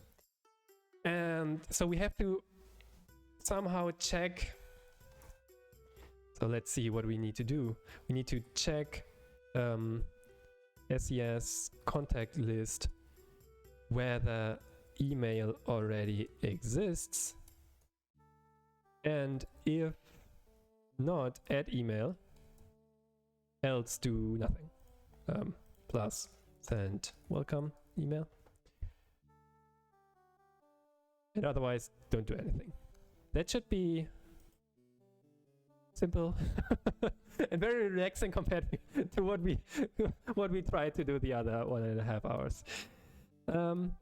For this, what I'm actually going to do is I want to first do it inside of the inside of this editor, and then we just copy it over to our workflow inside of here, because we have our subscribe like here. What I'm actually going to do for a second is replace the one that we have online with the one that we have locally, because this one already defines some templates which I would otherwise have to like put in again and then again and again and again whenever I want to change it. So instead I will just change the workflow ever so slightly. I will actually not save this, but now I can go to the workflow studio, and now we have our editor right here. And with this, we can now check something like SES, I don't know, let's say get. We have get account, which is too much. That's actually about the complete SES, like the stuff that we manage. We, however, have SES get contact right here. And this, by the way, is an awesome way to learn AWS. I still find this to be the best resource so far. Like whenever you have something like I want something about emails, you just write email, and then you see, hey, pinpoint email service, send email. You also see, what else do we have here? We have work mail, put email monitoring configuration. What else do we have about email? We see a lot of SES stuff, list verified email addresses, delete verified email address, and so on and so on. We have something with Route 53, like the DNS stuff, reset contact reachability email, more work mail stuff. So this is actually a very, very nice way to learn AWS. If you want to know something about email, if you want to know something about DNS, you see, oh, Route 53 is probably the stuff where I have to fiddle around with DNS. Apparently also CloudMap or EC2. So very, very useful. In our case, we want to have something like get. So I know I work with SES and I need something like get, and get contact returns a contact from contact list. Contact list being the email list, and a contact is just basically just an email together with some additional data. That's pretty much what we need. So let's put that in. We have to configure it.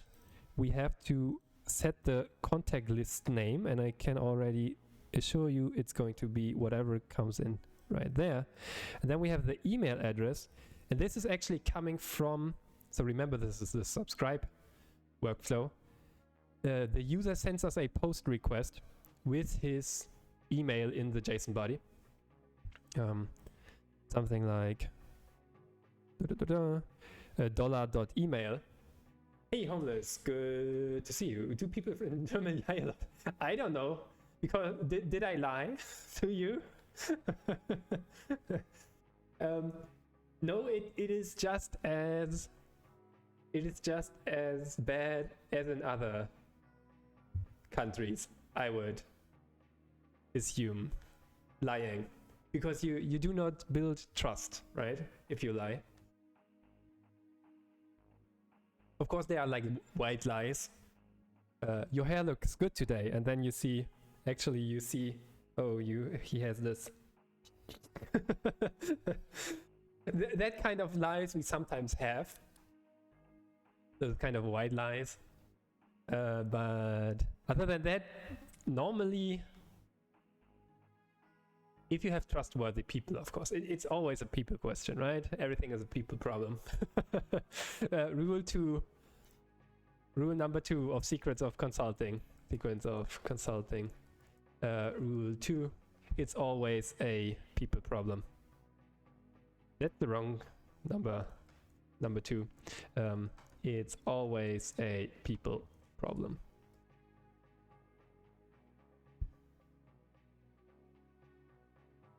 Number 2, how people problem. So no matter how it looks at first, it's always a people problem. These are Shelby's law, apparently. Anyway, good people are scarce. Absolutely, it's a rarity. Yeah, people you can trust. That's why building actual conglomerates and teams is so hard. I hope it was just a very, very small lie and not something that was important to you. It happened to you. Yes, hoping. So we have get contact. We need to use the email address, and it is coming from the input. On the one hand, from the input that we get into the state machine, which comes in here, but then this choice actually passes down the input. Why do I actually say that? Apparently I don't specify it additionally. It just gets passed over, and then this one gets the email address inside of a JSON body. So what we can do is we can do something like state input, which we specify with $.email, like so. We did that pretty much here as well. One important thing is that if you have something dynamic, like the input.email, which is a dynamic value, it changes depending on the input that comes in. And you actually want to access the dynamic value, you have to provide the $$ also for the key that you specify. That's very, very important. Otherwise, it will just be the static string $.email and will not evaluate to the actual hello@example.com, for example. So that's our configuration. And from there, we need a control flow, a choice, I think. We put in a choice, and here we can have, so we get this contact. Does this one error, actually? If it errors, we have a problem. If it errors, we have a problem.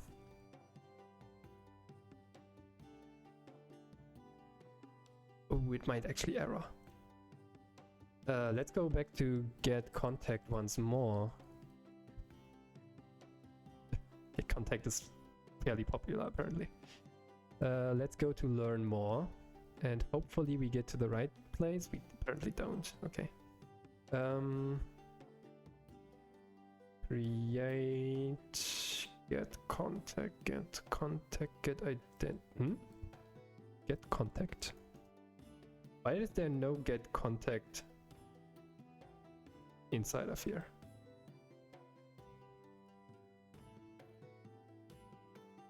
Interesting.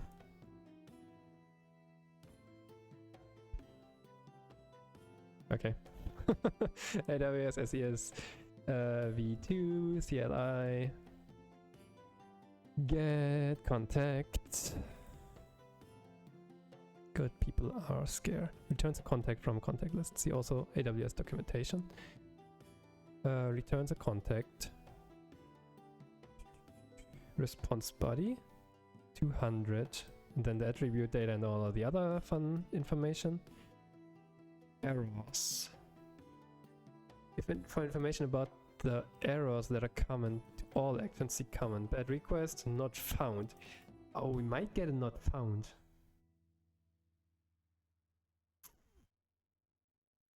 Can we do error handling? Oh, I have a feeling that it's not going to be as simple as we hoped it would. Oh man. Well, let's try this. So inside of this choice, we can say something like, well, add a new condition if... Well, how does this actually look like the response? If we get a response, maybe we can do something like AWS. Well, we had it open just now, right? Response body, response, sorry, is going to be something like this. And if we actually get a response,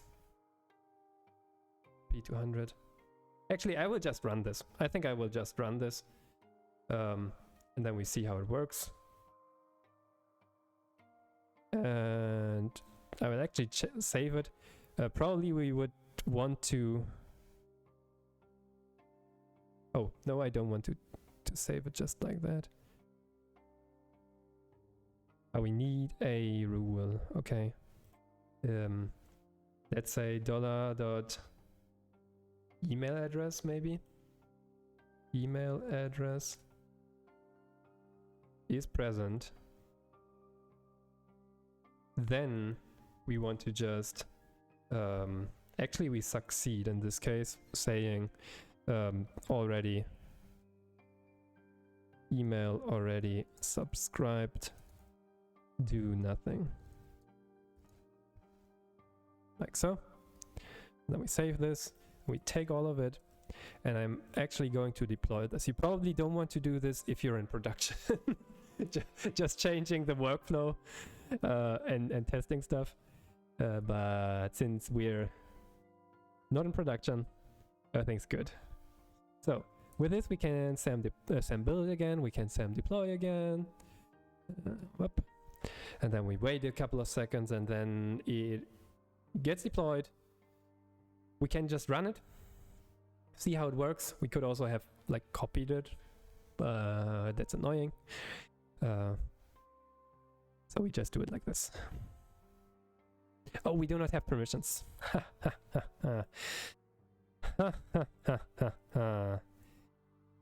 We do not have permissions.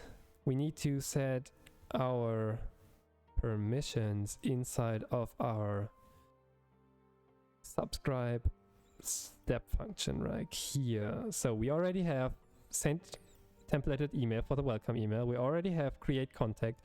We need one more inside of here. SES get contact. And we say this is get contact, right? Was that the name? Yeah.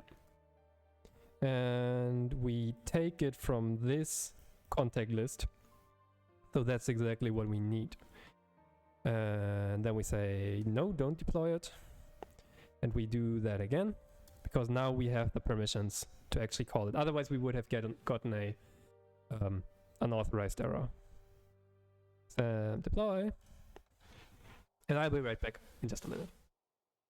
By the way, Homeless, we have a new... Do you see at the very, very right, do you see the little cannon that we have there? You can now control it with exclamation mark up and exclamation mark down, exclamation mark power up, and so on. And then you can finally exclamation mark shoot to actually shoot a cannonball. If the sound is too loud, please tell me. Then I will reduce it. I'm not sure what I want to do with it just yet. You can also do, by the way, something like... So last time, if you remember, we ran into issues that Twitch forbids you to write it again. We can also do just anything and it still does the thing. As you can see, it did the small change. One thing that I think about that would be fun is something like having a wall from time to time drop. And then we can shoot at the wall and destroy stuff.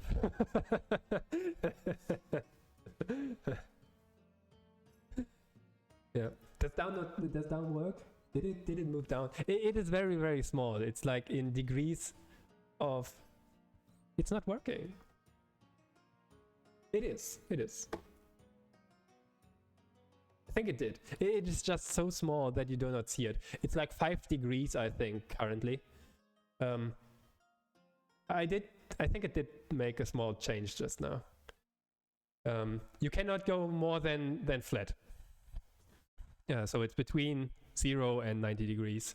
And I move in steps of 5 degrees at this point, because I had no other idea what is a nice value. You can also do exclamation mark power up. And if we do this multiple times, then things are going to be fun. Like so.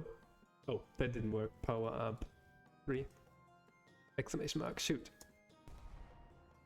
Was that actually faster? I'm not sure. I still have to fiddle around with the exact values. We can also I think we can do gravity up as well. We cannot really see it, but it does change the gravity now. From, I think I start with regular, the G being 9.81, which is it is Newton meters per second or something, or meters per square second, right? It's in the Earth's acceleration for the gravity. I think it is meters per second squared, if I remember my physics classes correctly. And this one is actually moving in steps of 3, so we now have a gravity of 9 plus 9, which is 18. So it should fall down more rapidly if we shoot again. What just happened? What just happened? Well, that was unexpected. well, there are... Did the wall change? Oh no, you know what? If you remember correctly, if you remember yesterday, there is a very, very small piece of floating thing. And I've just hidden it. To deploy, I just decided, F this. Let's just deploy. I will just hide it. I will make it invisible. So there's a small floating platform, and we just hid this small floating platform. So if I do this, we should now go over it. Yeah, maybe we hid it. No, we didn't. It's not a bug, it's a feature. It's like the hidden bug that we're trying. Oh yeah, that's a nice idea. We have to adding bugs on screen, and then you have to shoot the bugs. How does that sound? I like it. I actually like it. That sounds like fun. Let me put that on the to-do list. Twitch or overlay. Add bug to screen and squash it with cannonballs. Nice. How does it sound? How does the sound sound? How does the audio sound when you shoot? And in particular also when hitting the walls? I specifically added something that whenever you... So it does a sound whenever you hit something, but only for 4 times, I think. So that when it's rolling on the floor, if you don't have this like limit, it would do like... which is very, very uncomfortable. Please let me know, because it's very hard getting the audio right, particularly compared to the noise that I make, the noises. Did we deploy? We did deploy. I actually wanted to go pee for a second, but let's just run it. And then I think I'll have like 30 more minutes. So let's go to subscribe. We leave. There was an error apparently. And now if we look at it, we see simplified validation, get contact, choice, save contact, blah, blah, blah, blah, blah. Let's run this. I have no idea what it's actually going to look like. I do work on Linux. If you look here, it's a good old Ubuntu Beaver. The Bionic Beaver Ubuntu 18. Yeah, that's why I also still have the old OBS. I don't even know whether they still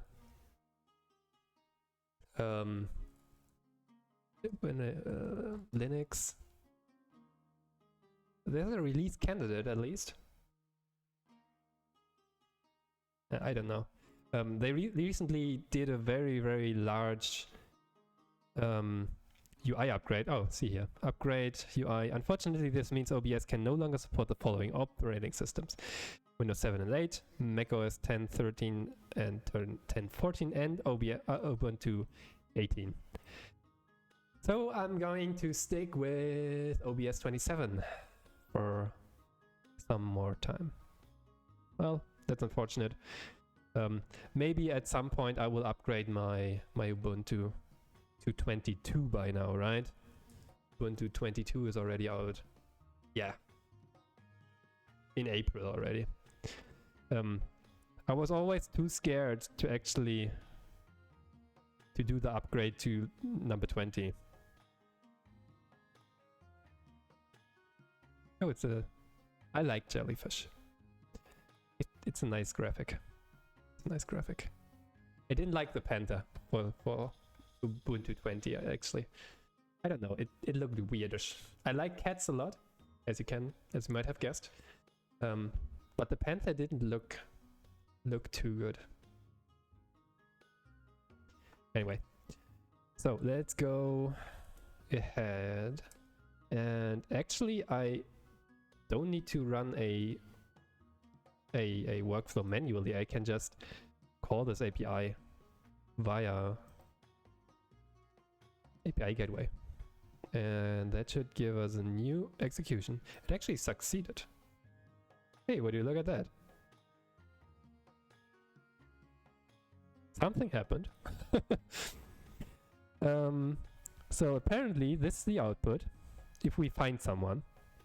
And then we go into the choice. So email address is probably what we have provided. Actually I can go here with my subscribe, get, and then we have a choice variable email, and if it's present then do nothing. Hey, very good. It actually works. Who would have expected that? So now comes the fun part, the part that probably actually is going to fail. If I change this into something that is somebody who's not subscribed, like TypeScript teatime@gmail.com, I think this will actually fail, which is unfortunate. Failed. That sucks. This person doesn't exist in list.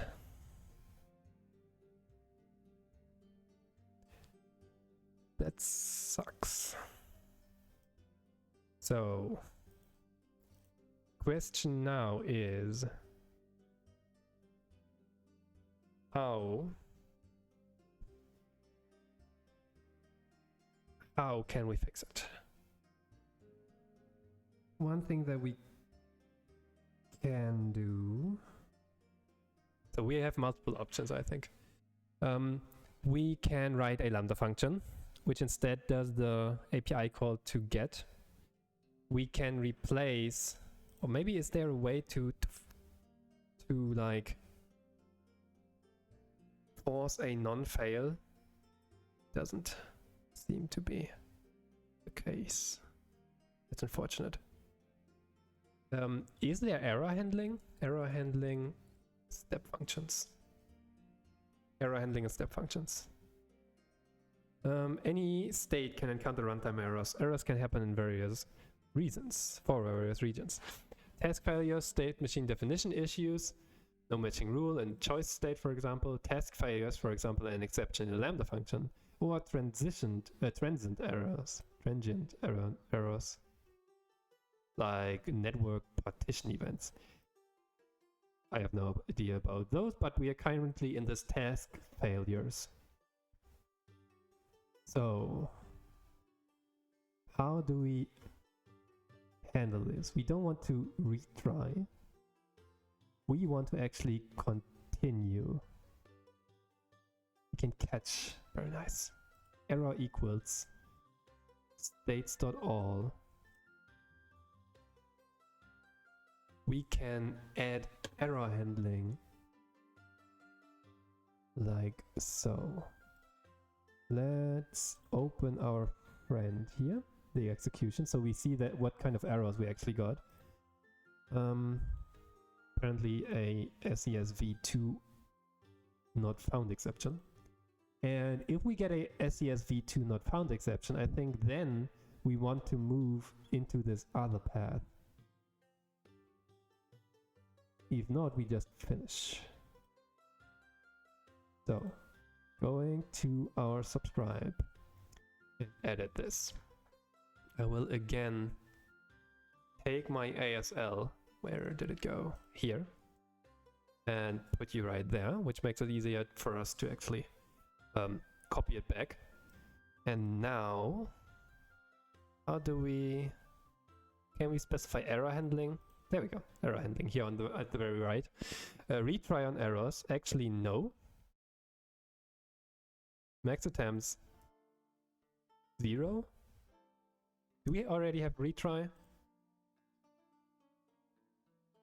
SES get SES v2 get contact. We do not have any error handling defined on here. What kind of machines do you guys use? Or do your friends use? Getting rid from the guys world.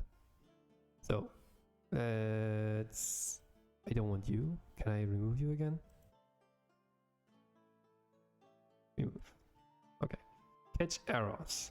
Catch and revert to a fallback state when errors occur. You can specify one or more catch rules called catchers. Add a catcher. Comment. Email does not exist. Error. Specify one or more errors that will trigger this retry. You can select a built-in Amazon states error or enter a custom error name. States.task failed, actually. What we want is this. Can we just provide that as a like static? Press enter. And when this error state happens, we go to save contact, actually. We can get rid completely of this part. And we put you should go next state as succeed state. Email already subscribed to nothing. So it's kind of weird that in our case, technically the saving of a contact inside of the subscribe is actually a fail. It's actually like the catch route, the error route.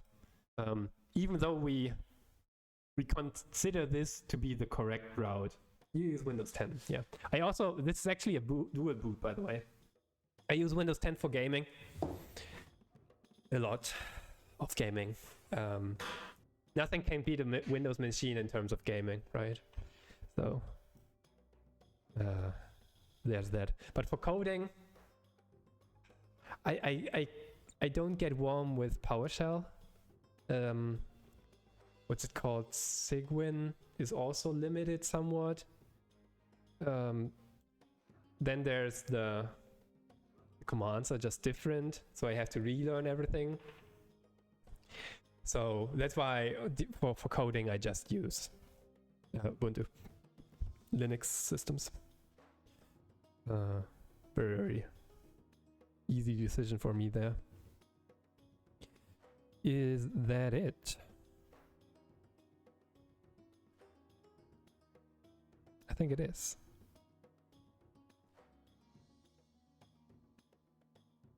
Yeah, so that might be what we want. Let's save and apply this. We just noticed that this dude could get a proper name. Maybe this is the subscribe to email newsletter input JSON object with properties email, and I think privacy policy accepted date or accepted at. Accepted at.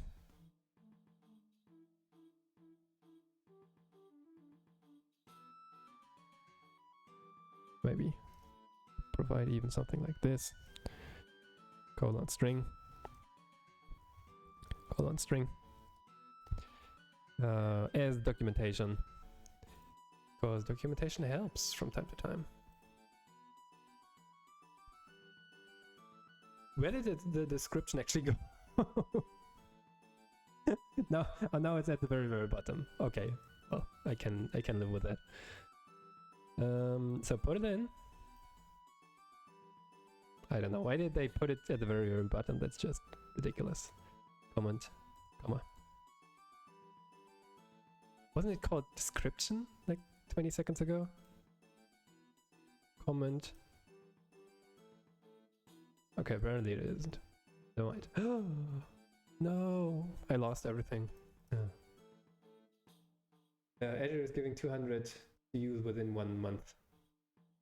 That's quite a bit of money to use within 1 month. Depending on what you're doing, but that's nice, cool. Are you applying for it, or do they just do it? I think the Google Cloud Platform has like the GCP free credit. It's like 1 year of $300, if I remember correctly, for 1 year. But I didn't use Google Cloud Platform much, only for when I at some point set up OAuth, login with Google. So let's save this dude. We can SAM build once more. We do not have any other permissions, right? No, everything's good. SAM deploy. You want to use Google Maps. Is that also not for free? I can imagine that. I mean, probably that's one of their best services. If you think of Google, one of the obvious things is Google Maps, besides its search, right? At $200 each month. Oh, that's nice. As credit. Finite Singularity probably knows more about it, because in his construction works app that he's building since 5 years or something. There he at some point he said, I disabled the Google Maps stuff when I'm developing because he's burning through the credit way too fast. So let's see what has changed here.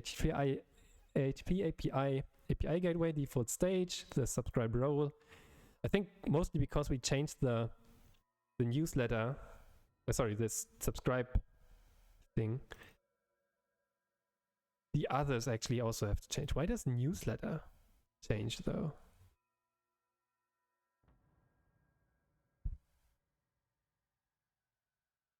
Why do you change, my friend? Probably it has like a reference to something that is being changed whenever we change the subscribe thing. Yeah, I gotta fiddle around a bit with the dependencies here to optimize that away. Then we should, in this case, we should just see API gateways being changed.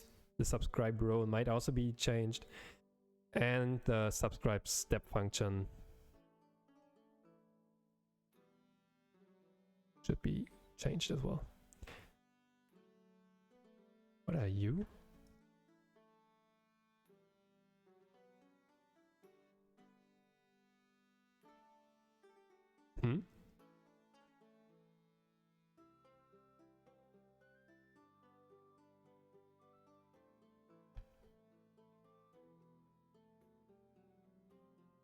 This one does not exist.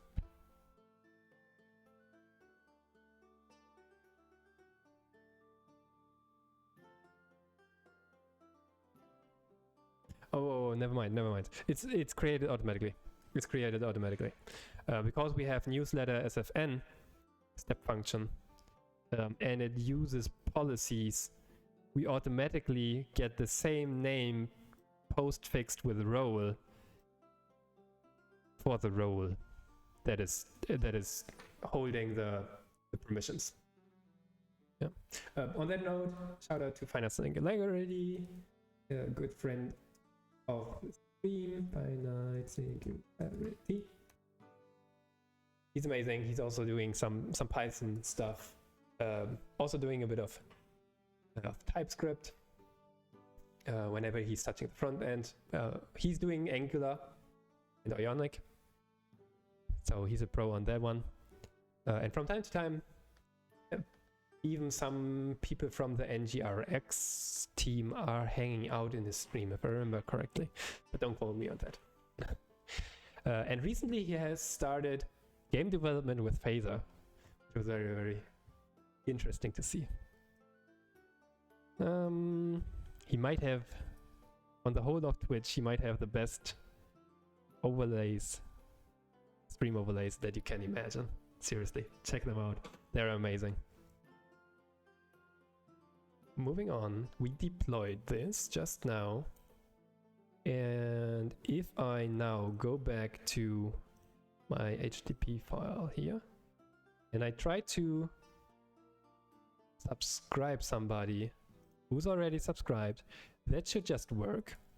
That should still work, let's say. Just, it succeeded. So we go in, we see simplified validation, we get the contact, it does indeed get the contact, and then it decides, oh, then everything is good, nothing to do. Now comes the fun part that we just worked on. When there is somebody who's not subscribed yet, this get contact will fail. And in that case, we go actually into the normal route, so to say, going this path here.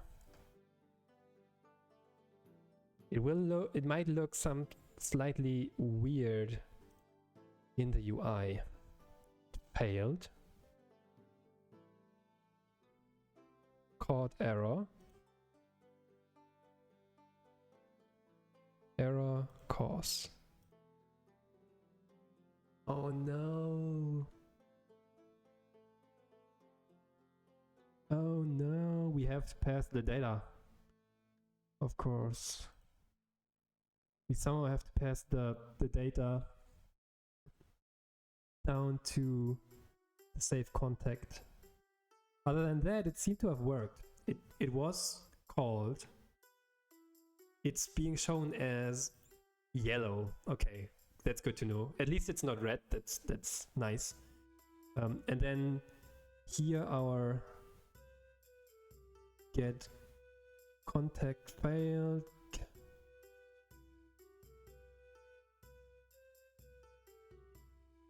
Yeah.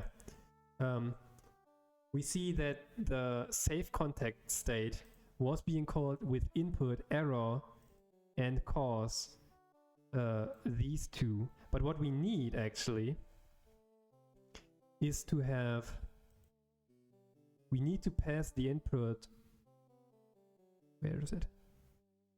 From up here down to the get contact. And I think there should be a way to do this as well. We just have to find out how. So going back to get contact and error handling, we have a catcher right there. We want to use the result path filter to add the error to the original state input before sending it as output. Okay, very good. $.output is probably what we want. And with that, things should be nice. I did one mistake, however. I have to take this ASL, put you there, change the workflow again. Error handling, you, and go down, down, down, down, down. Result path $.output.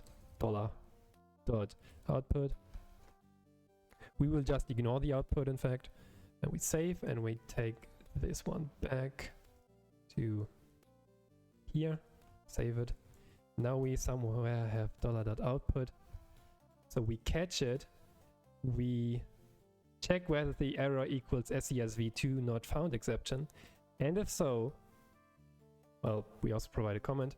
We go into, as the next state, the save contact, and we put our error object onto the $.output. And the input should still be $.email if I understand the... Well, if this result path for catches works the same way as it worked for the other examples, which I hope. It would be bad if they added some exceptions.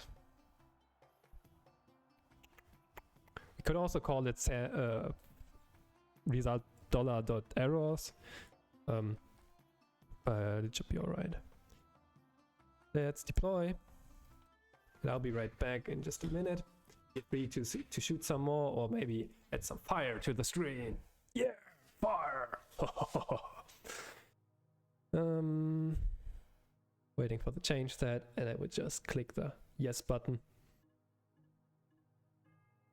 Well, stretching.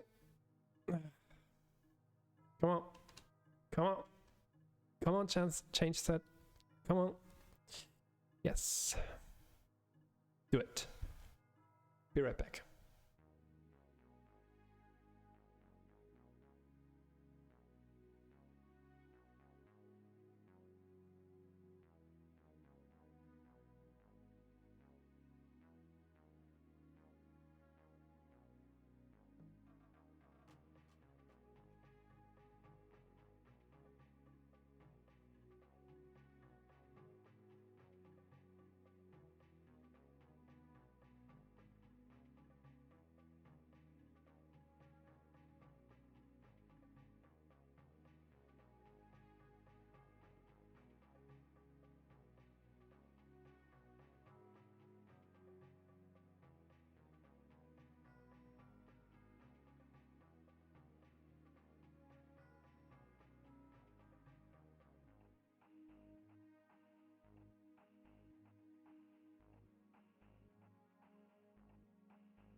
Switch on the microphone. Don't never forget to switch on the microphone.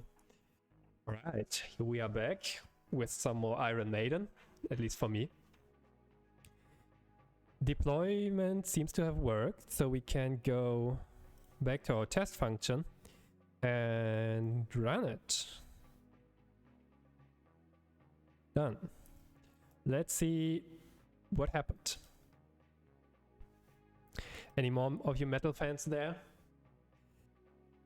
Subscribe.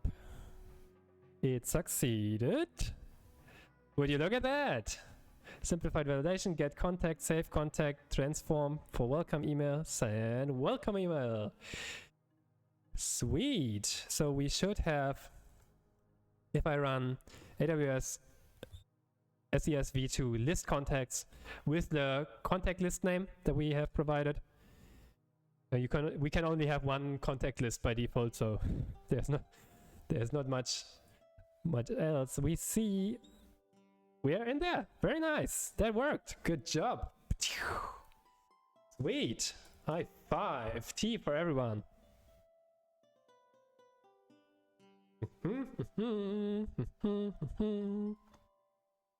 Nice. So here's one more thing. So how do we do this? Let's recap. We added, come on, go into the workflow studio like so. We added this get contact workflow. We also added the correct permissions to our step function, all handled via where is it? Here. Via SAM template. which is very, very comfortable to use. There was not much like guesswork involved. It was very easy to write this. Down here we now have the new permission, the new policy that allows us to call get contact for the specific contact list within the account and the region. Oh, sorry. For this contact list within the region and account. And then center. And then we did a small trick here. Get contact when it works. When it works, that means we are already subscribed, so there's nothing to do. Remember, why did we do this? Save contact will actually fail when we try. Oh, wait, we can't change this. We can change it. We can make it more expressive. Now that we know how it works, we can make this even more expressive. Because we don't care about get contact. What we care about is whether save contact works. So actually, I'm going to delete this. I'm actually going to delete this. Oh no, what did it do? Actually, we want you to be there. We want to delete you. We want you to go there and you to go there. And Citizen Alex joined our tea this time. one I will leave in for just a second. Citizen Alex, welcome to the TypeScript Tea Time. Good to see you. How are you doing? Cheers. Do you have a hot beverage with you? I hope you do. Hot beverage. We are inclusive, also to coffee drinkers.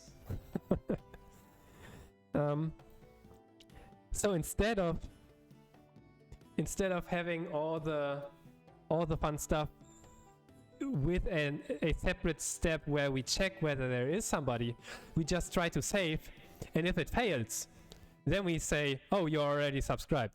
That's even better. We even save workflows, which means we also save on costs. It's also more expressive because we stay on topic.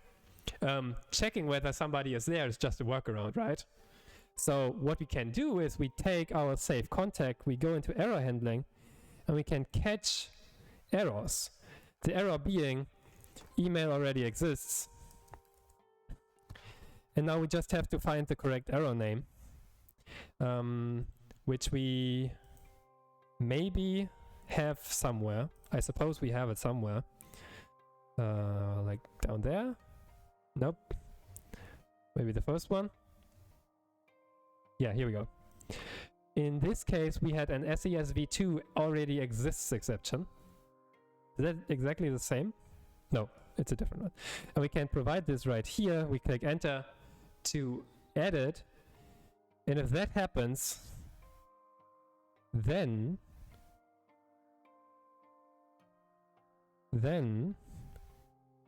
we actually want to finish.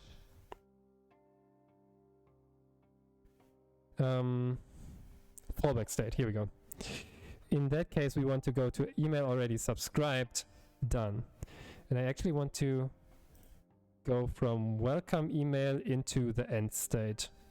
Go to end. So it looks like this now. And we will get rid of this one as well, because we can move it to the API gateway. How are you doing, Citizen Alex? Have you been working with AWS at some point, or any kind of cloud infrastructure? We're having fun going serverless here. Building a kind of MailChimp email newsletter. So we have a blog. Oh, I don't have a blog, but a friend of mine has a blog. And whenever she wants to whenever she publishes a new blog post, she wants to send email reminders, email notifications to all of her subscribers. There are services out there. MailChimp is one of them.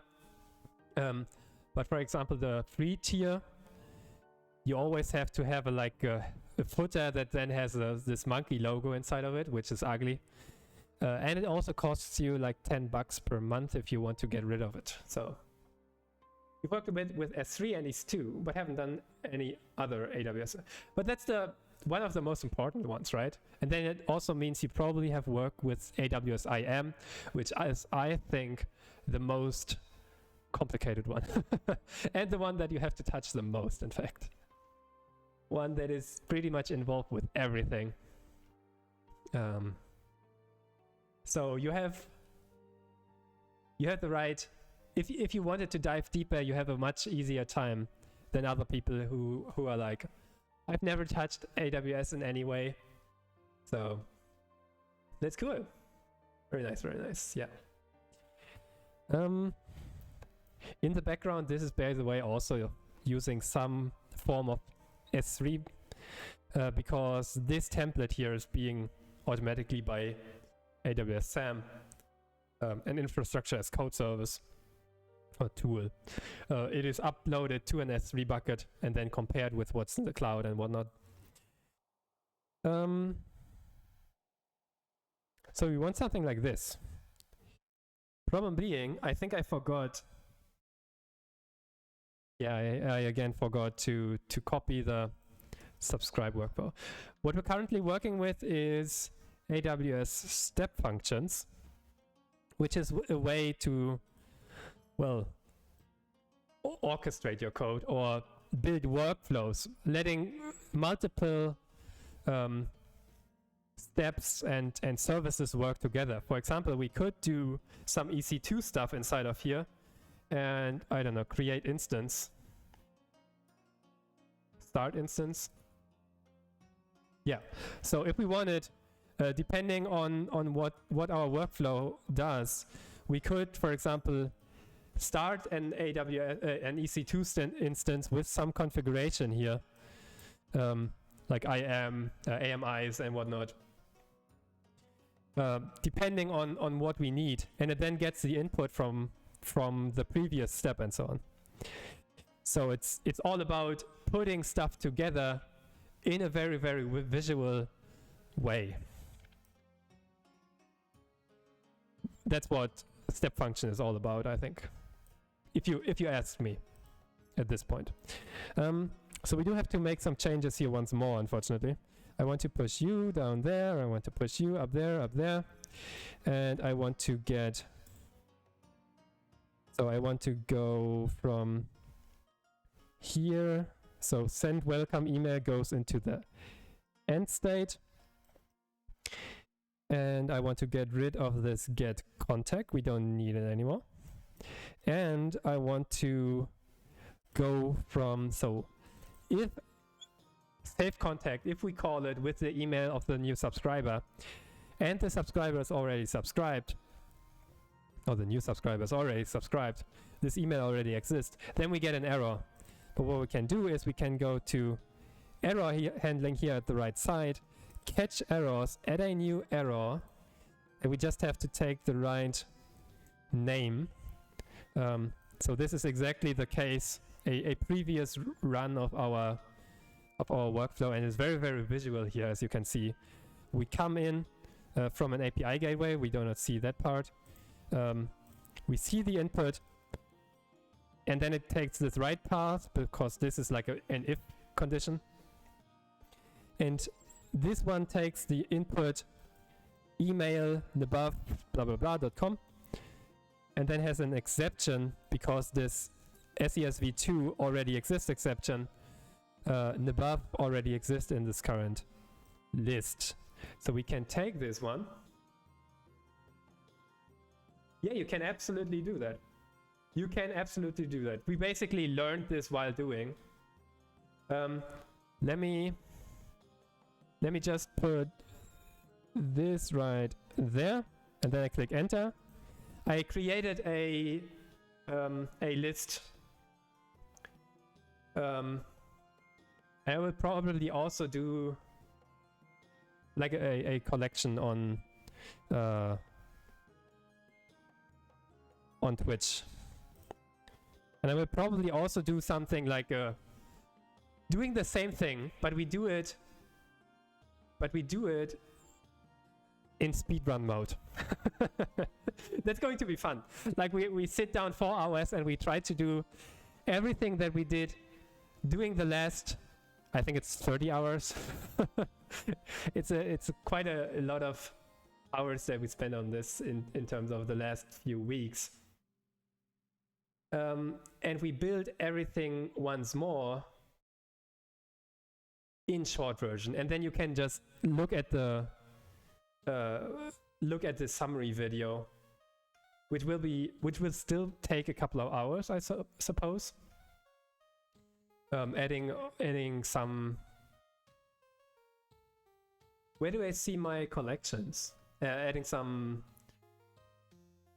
explanations and stuff, but that should make it much more bearable. In particular, the first videos we did just start out with step functions, so there was a lot to learn. In fact, there. I think this should be the link to the collection.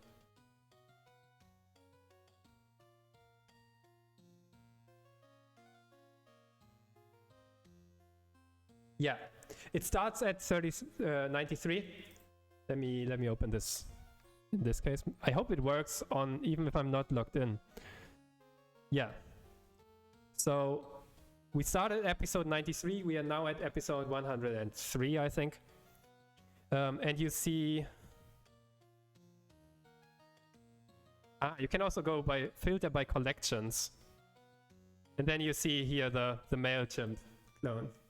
Yeah, and I do want, man, we had so many learnings during this, so that's why I want to have the summary screen, the summary episode at some point here. I could upload it to YouTube, but I have it here. It's annoying to upload it on YouTube. I know YouTube provides a better experience with stepping forward and backward and so on, and slowing things down, but I would have to set up YouTube. Yeah, I don't know. We'll see. Yeah, but there was a lot of learning. If you just compare what we did like 2 episodes ago, we probably took 3 episodes at the beginning to do just that. There was a lot of learning involved.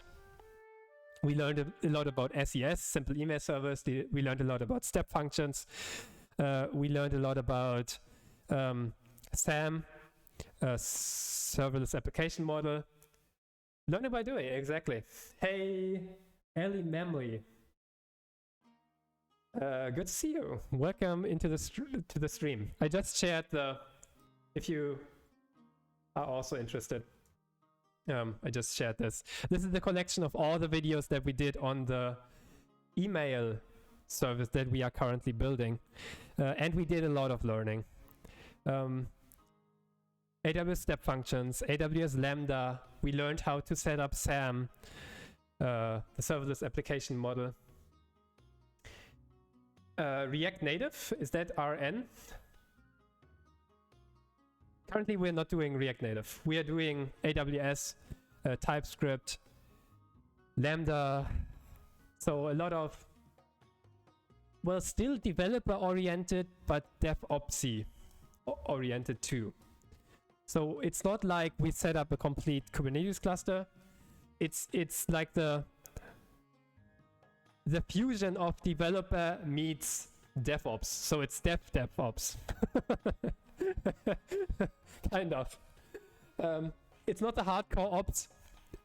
It's also not the hardcore developer. It's like putting things together with the help of AWS, building an application that can is basically so we have a blog. Whenever we post a new blog post, we want automatically right now. Yeah, we are working on it, exactly.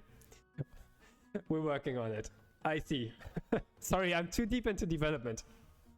We are working on the clone right now. This is currently the subscribe endpoint. Let me finish my thought. I forgot. I lost my train of thought, in fact. This is currently the subscribe endpoint. We are currently revisiting it, improving it, adding some error handling, in fact. And it was once we actually understood how error handling worked with step function, it was very, very easy. So this is like the sweet spot between DevOps or Ops and Dev. So we are doing DevOps. Yeah, DevOps in fact is already the fusion between Ops and Dev. But by now, DevOps has like converged towards the direction of meaning Ops, unfortunately, which is not the meaning of DevOps. Be aware of that. It has that much more to it.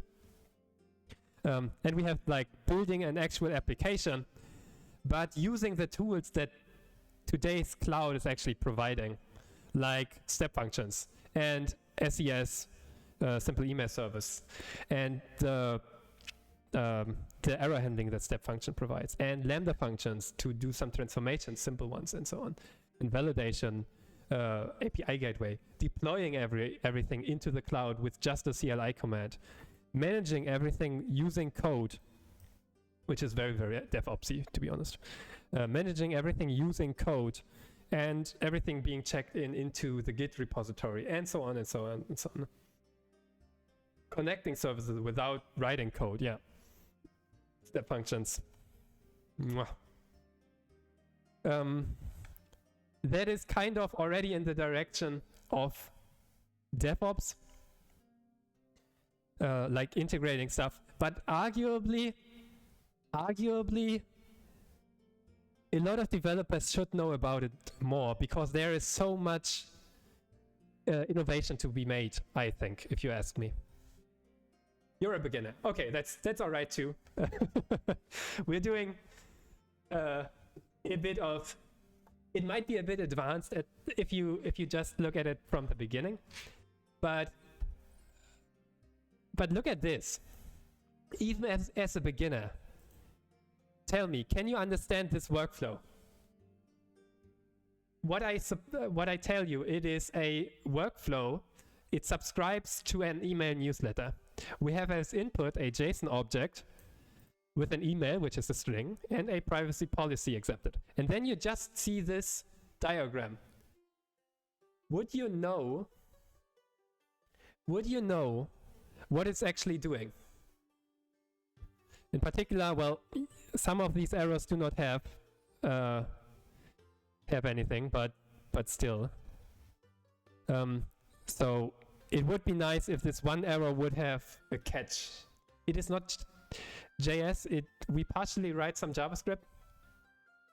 Not in this workflow. In fact, this workflow is completely without code, which is also one thing. We wrote a complete subscribe workflow without a single line of code. Well, yeah, it's kind of pseudocode, if you want to say it so. We still have to know a bit of a couple of services, but we did not write like one single line of JavaScript. You could do everything with Lambda functions. Be aware though, Lambda functions will be more expensive. And they are designed to run fast. Lambda functions can only run up to 15 minutes. So if you are building a workflow, in this case it works because it runs like 2 seconds. But if you're building, I think less than 2 seconds, this is more like 400 milliseconds, I think. But if you run something like a workflow that has human interaction involved, whenever, for example, your machine learning model is not very sure about something, you could have a human reviewer, a human, sorry, need to talk like the cats. And human does the review, and then the workflow actually waits, and the workflow will not cost you anything, if I remember correctly. A Lambda function cannot do that. The Lambda function will time out. If you have millions of emails, then it will take longer. we are currently writing the subscribe workflow, so that's not an issue. Not much. We might get issues with API calls to SES, but we can, if we really get if we get millions of subscribers per minute, per second, we have much different problems, I think. And we would, I think this would still work. Because it's serverless, it scales automatically. What we have to handle is getting the API request limits handled. So there are some quotas inside of AWS, which you can see up here. And we would need to talk to AWS to change those so that it actually fits our use case, like here. Sending quota, sending rate. There might be some more that we have to handle, but yeah. Other than that, I think we are pretty scalable. So ultimately, we do have some JavaScript code or TypeScript code in our case here as well. So for example, this function here. It receives some input and then returns, well, it chunks something using a specific function that we just get from Lodash. What else do we have? The most complex function is this Lambda function that checks, do we have a new blog post? And if so, tell the next workflow that we actually have a new blog post. This is doing a lot of JavaScript. So you see something like we fetch something. I see. You know HTML and CSS. We don't have too much HTML, CSS in this project. We do have it in other projects. Yeah. The last couple of days have been mostly this one. So, but it's still, I think, in particular because step function is so visual, you can read this. You go in here and you see, well, we do some validation, then we try to save the contact. If this works, we do some transformation, and then we send a welcome email. On a business level, you understand what's happening. And if you look deeper, you see, okay, there are some parameters that we have to subscribe, but yeah, that's another topic. We also have error handling inside of here. If this one fails, and how can it fail? Well, it can fail with SES v2, and I need to provide a email already subscribed. Do I have to save this? No. Okay.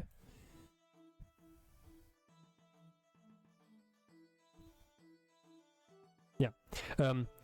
If we catch this email already subscribed errors, then, well, the email is already subscribed, do nothing, and then we end this workflow.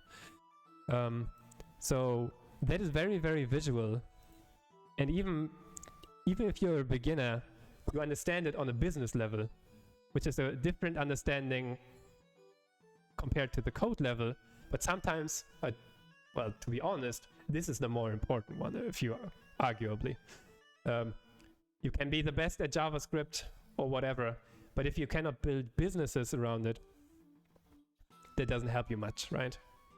Well, there are probably still use cases where you can be like the pro of something, and then you help only with this, like the syntax and so on, and JavaScript stuff. But for a developer, building businesses is, at least for me, I consider myself a product developer more than a developer in the like full stack developer or whatever. You need to build products. People love products. Yeah, and people buy products. That's what they pay for. They don't pay you typically for writing JavaScript, except you're a very good streamer, not like me. Then people pay you for writing JavaScript. typically they pay you for, even your employer pays you for building a product. I agree, absolutely agree, Homeless. So, save. We copy and paste this into our ASL here. And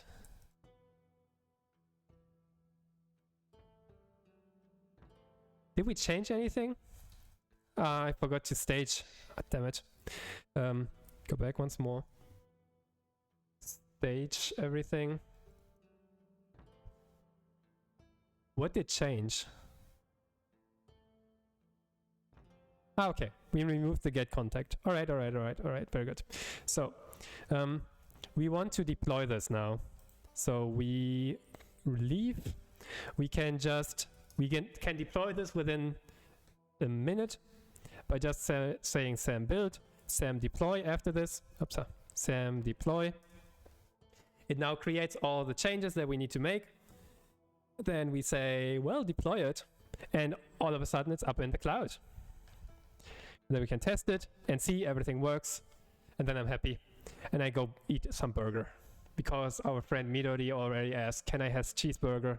He really, really wants to have cheeseburger. Dum, da, dum, dum. I want to do some more with the cats, by the way. If you have any ideas of what we can do with the cats, I am not good at art, so remember to limit the amount of artwork that needs to be done. But like, cat, please tell us a cat joke. That would be something, or anything in that direction. This MailChimp clone is valuable because it will save you lots of money. Yeah, it saves me like, or the friend of mine will save $10 per month apparently. Or 9. Because it still incurs a little bit of cost. I did already deploy. It still incurs a little bit of cost, but it's not much anymore. So, we go into our subscribe. That's the one that we edited just now.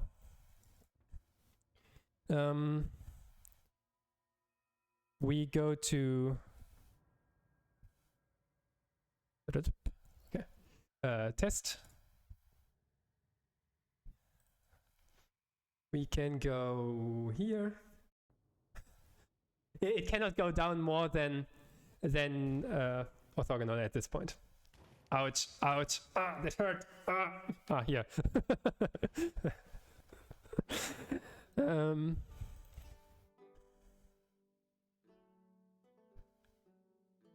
If you have more ideas, please feel free to reach out. Both on stream, or if you send me a DM on Twitch, that's or Twitch would, sorry, Twitter or Twitch, that would also work. So let's first of all run this one. We see an OK. Let's see whether it was actually really OK. So we see succeeded, which is very good. In this case, we see, well, we tried to save the contact, but we caught an error. The email is already subscribed. Everything is good. Nice. Let us unsubscribe ever so quickly. And for that, I will use this down here. I hope that works. Let's see. Unsubscribe workflow. Did it actually succeed? Yeah, that worked. So we deleted the contact. This one, by the way, we will do exactly the same as we did just now, tomorrow. Or maybe in the evening. I'm not sure about my streaming schedule tomorrow or the day after tomorrow. One of these days I will stream again. So let's take this one, who has just unsubscribed. Let's say execute. And we see again visually how this data flowed through our workflow. So we do some validation. Validation worked. We save the contact. It worked because it's green, we transform to a welcome email, and then we send the welcome email. And indeed, if I go to my Gmail, I should see, there it is. Ta-da! 0 minutes ago, we see, welcome to the newsletter, hi TypeScriptTeaTime@gmail.com. You will receive a new email whenever there is a new blog post, which is currently the template that we've used. It works. It just works. It just works. To the cat having a laptop while moving her tail. I like that one. I like that one. I like that idea. Neko. Neko is Japanese word for cat. Laptop plus wave tail. Fortunately, we already have the sitting one, which is, I think, waving her tail. Oh, it was perfect. Should have had a cat having a laptop while moving her tail. That's perfect English. You're from Pakistan. Hey, nice. Welcome, welcome, welcome. Add it to the to-do list. I like that idea. Like, and it just does this.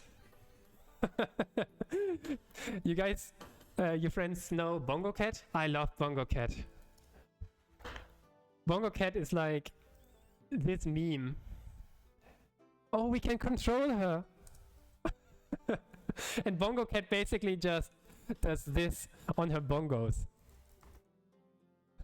Check that out. That's actually a very, very nice, very nice email. Website, sorry. And I want a cat that just does this on her laptop. Like Bongo Cat. Bongo Cat is actually a meme. And Bongo Cat sometimes shitty flutes, or apparently it also does other stuff. It might not be safe for work, but I'm still going to do this. The best one being actually when Bongo Cat is playing Animal Crossing stuff. Dum dum bum bum bum bum bum bum bum bum bum bum. I love Bongo Cat. All right, that's it for our. That's an old one. That's it on our workflow.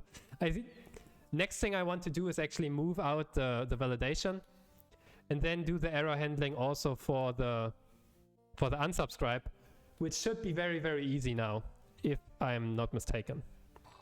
And this time I mean it. Thank you for subscribing, for following. Ali Namli so joined if our you've tea liked time. what you've seen, it's about time for me to get myself a cheeseburgers. If you've liked what you've seen, feel free to follow. We are the TypeScript Tea Time. We drink a lot of tea here on screen. We do a lot of TypeScript. Currently, we're also doing a lot of AWS. Ooh. The sweet spot between dev and DevOps. DevOps. The new name. Let's make that actually a Twitter hashtag. The DevOps. Nice tea. I'm Mirko. Hope you had a great time with me. I enjoyed very much, in particular the second half. The first half was very, very rough.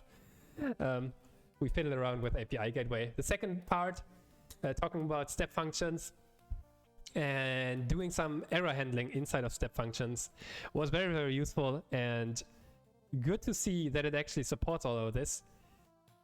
With that, I will leave you. We will still rate somebody. Rate somebody. Apparently nobody is online. If you have a suggestion, Timbodo is online, or it's Oik. Who's doing... that looks a bit like C#. If you have suggestion, we can rate, then I'd appreciate it. Otherwise, let's go to it's oik. It's OIK or something. I don't know. He's working on the Journ Jam, which is a